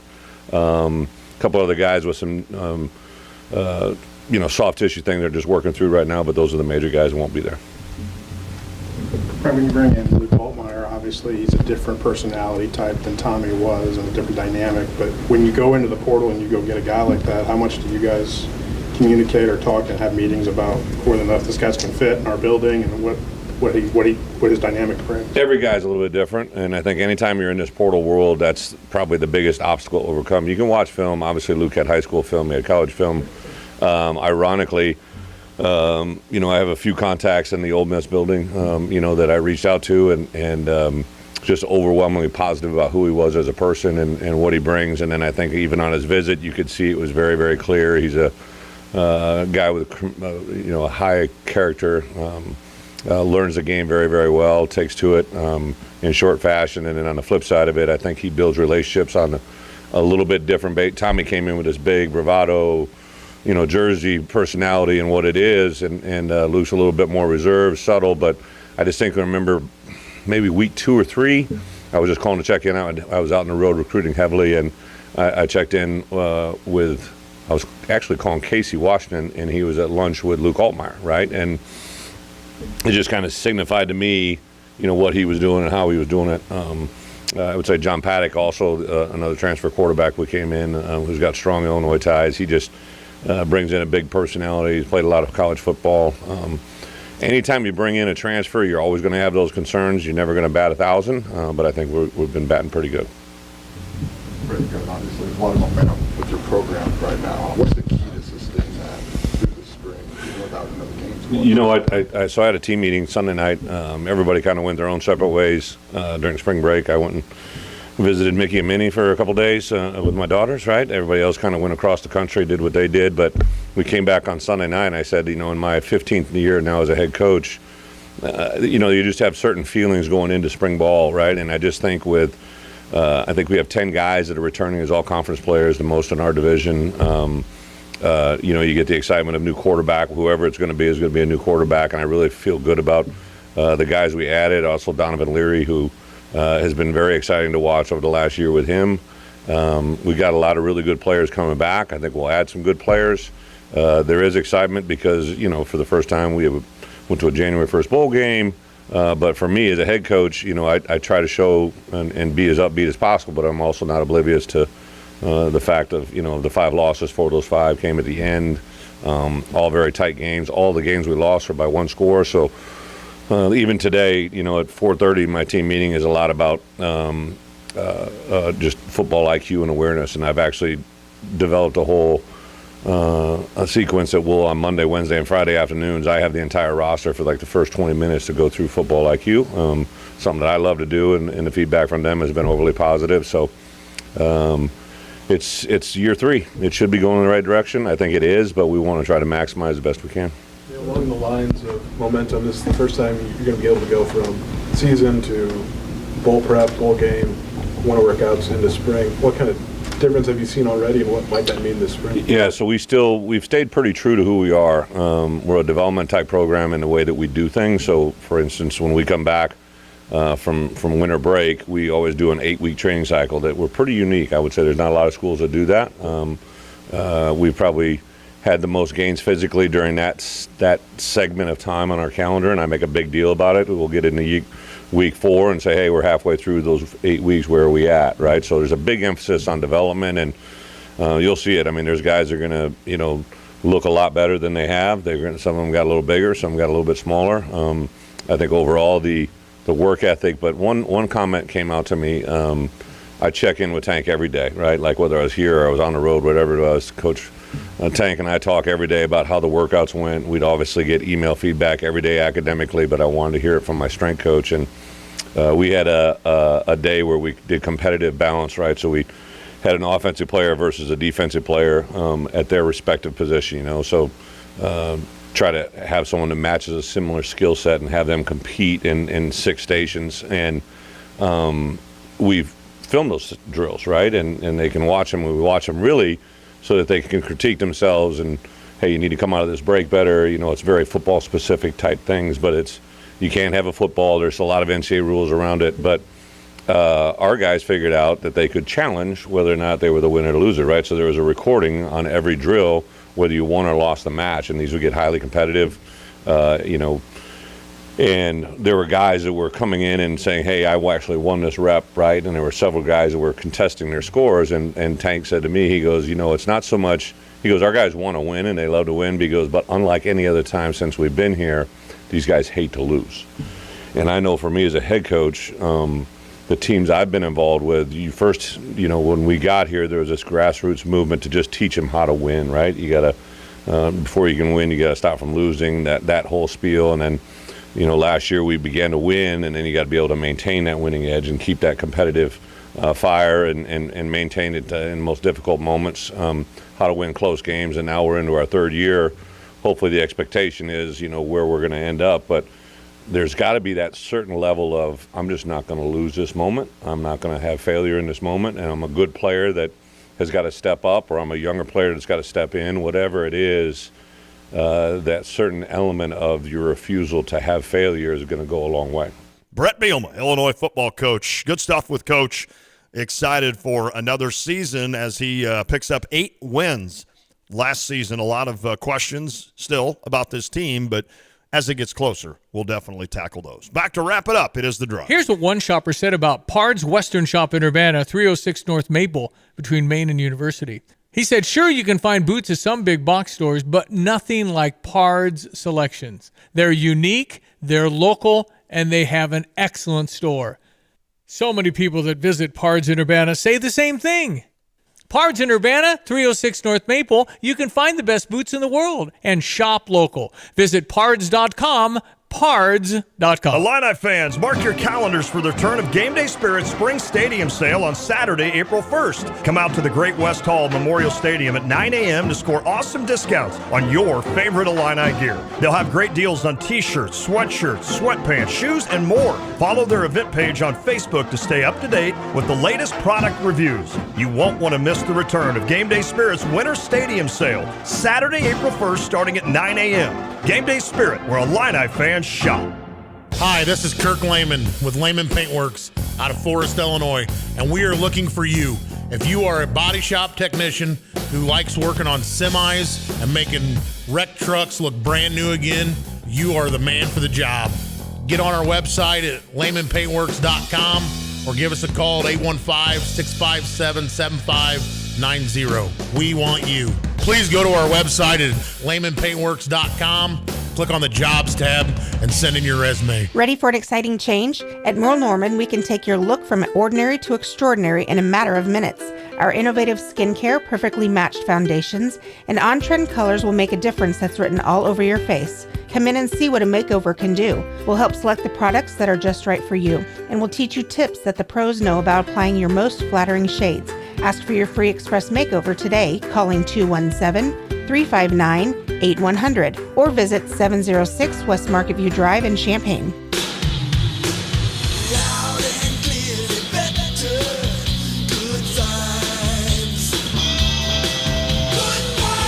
Hi, this is Steve from Good Vibes. And this is Luke Goody from your men's basketball team. Luke, it's great to have you back on the floor. We hope to see a lot of you in March. I was pretty sure we get postseason games this year, and I wanted to be a part of it. Most of us will be glued to the TV for the tournament. I don't want to watch it on TV.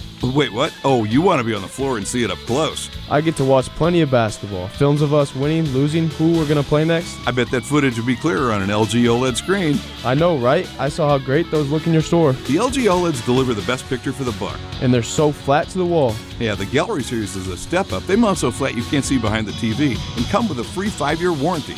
That all sounds great, but it also sounds expensive. Well, you can buy cheap, but you'll buy twice. Get the good one and it'll look great for years. You can even get 0% financing. My initials are LG. Maybe they want to make a trade. Anyway, I gotta go watch some of that film. Better you than me, Luke.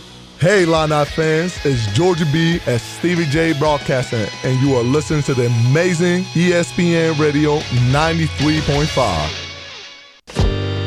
All right, quickly, Kyle, how many Cubs played in the World Baseball Classic? They didn't have many. I know Marcus Stroman pitched for Team Puerto Rico.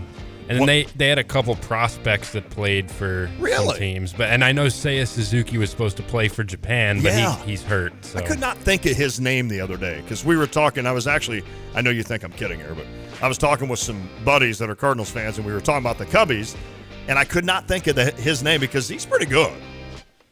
I'm excited about a red hot start last year. He did, and then he kind of got adjusted to a little bit, and then he finished the year strong. So I'm excited about him, but he is battling an injury right now. He's not going to be ready for opening day. Good. So. Tomorrow, we're going to be joined by an Illinois tennis player at 4:40. I'm excited for that. And you're working maybe a little bit on maybe a national college basketball, right? I am, yes. It'd be awesome. Also, Aaron Lemming, we're in touch with him, trying to get Aaron on. I have not asked you on the air about the Bears trade, which is crazy. But with you being gone for the tournament and then we being, us being off and then me being gone yesterday, we haven't had a chance to talk about it. So tomorrow I'm definitely going to ask you about that and maybe even ask Aaron Lemming on that as well. Sounds good. All right, boys. World Baseball Classic. Who wins it? I'll take America. America. Yeah. Kyle? I'm with you. Yeah, baby. Let's go. All right, everybody have a great night. Enjoy that game. We'll see you tomorrow. The Drive. If you're looking for a pre-owned car, truck, or van, look no further than Sarah Champagne. You know them for their 5 incredible vehicle brands, the BMW, Honda, Subaru, Buick, and GMC. But did you know they also have over 100 used cars, trucks, and vans in stock right now? And at Sarah Champagne, they will take care of you. You can trust them. And prices begin at under $2,000. Stop by Sarah Champagne. They're at Burwash and Savoy, or go online, sarahchampagne.com. That's Sarah, S-E-R-R-A, champagne.com. Jets is hiring. Call 217-352-9992 or stop into 1907 West Springfield Avenue near Round Barn in Champaign. Jets is open till 10 p.m. Fridays and Saturdays till midnight. Are you looking for a side hustle? Here's Josh from Jets talking about the benefits of doing deliveries. When I was a delivery driver, it was amazing how much the actual amount of money I had just shot right up. You have money in your pocket every single day. For details on joining the team, visit jetspizza.com. Invested in our community since 1908. Hi, this is Todd Durakan with First Federal Savings Bank of Champaign-Urbana. Maybe you've attended an event at one of the more than 50 organizations First Federal supported last year. We help make our community a better place, and we invite you to visit us and discover better banking for yourself. Experience the exceptional, friendly service from our knowledgeable staff. Speak with real people, not a recording during business hours. We're never too busy for you. Hey, if you're not already banking with us, give us a try. We think you'll love it here. 356bank.com. Member FDIC, Equal Housing Lender, NMLS 435120. John, the price of groceries is enough to send somebody into a panic mode these days. Yeah, especially when the refrigerator goes kaput. Even more so. We got a call from a customer who had that problem with a freezer load of those expensive groceries. And that'll keep you awake at night just thinking about it. Right. So, because Dick Van Dyke stocks the 100 most used parts, we were able to send a factory-trained tech out to her place to fix the problem before she lost any of that food. And he wasn't some subcontractor either. Trained right here locally by the team of Dick Van Dyke. You know, one way to fight inflation? Yep. Keep from having to buy expensive stuff twice. This is Dennis Regan, chairman of Dick Van Dyke Appliance World. When you buy from us, you get the whole store, which means you have the comfort of knowing that if anything goes wrong, we'll make it right. Wow! Dick Van Dyke Appliance World. We stand behind what we sell. We offer so much more. Dick Van Dyke Appliance World. When you buy from us, you get the whole store. You're listening to WSJK ESPN 93.5.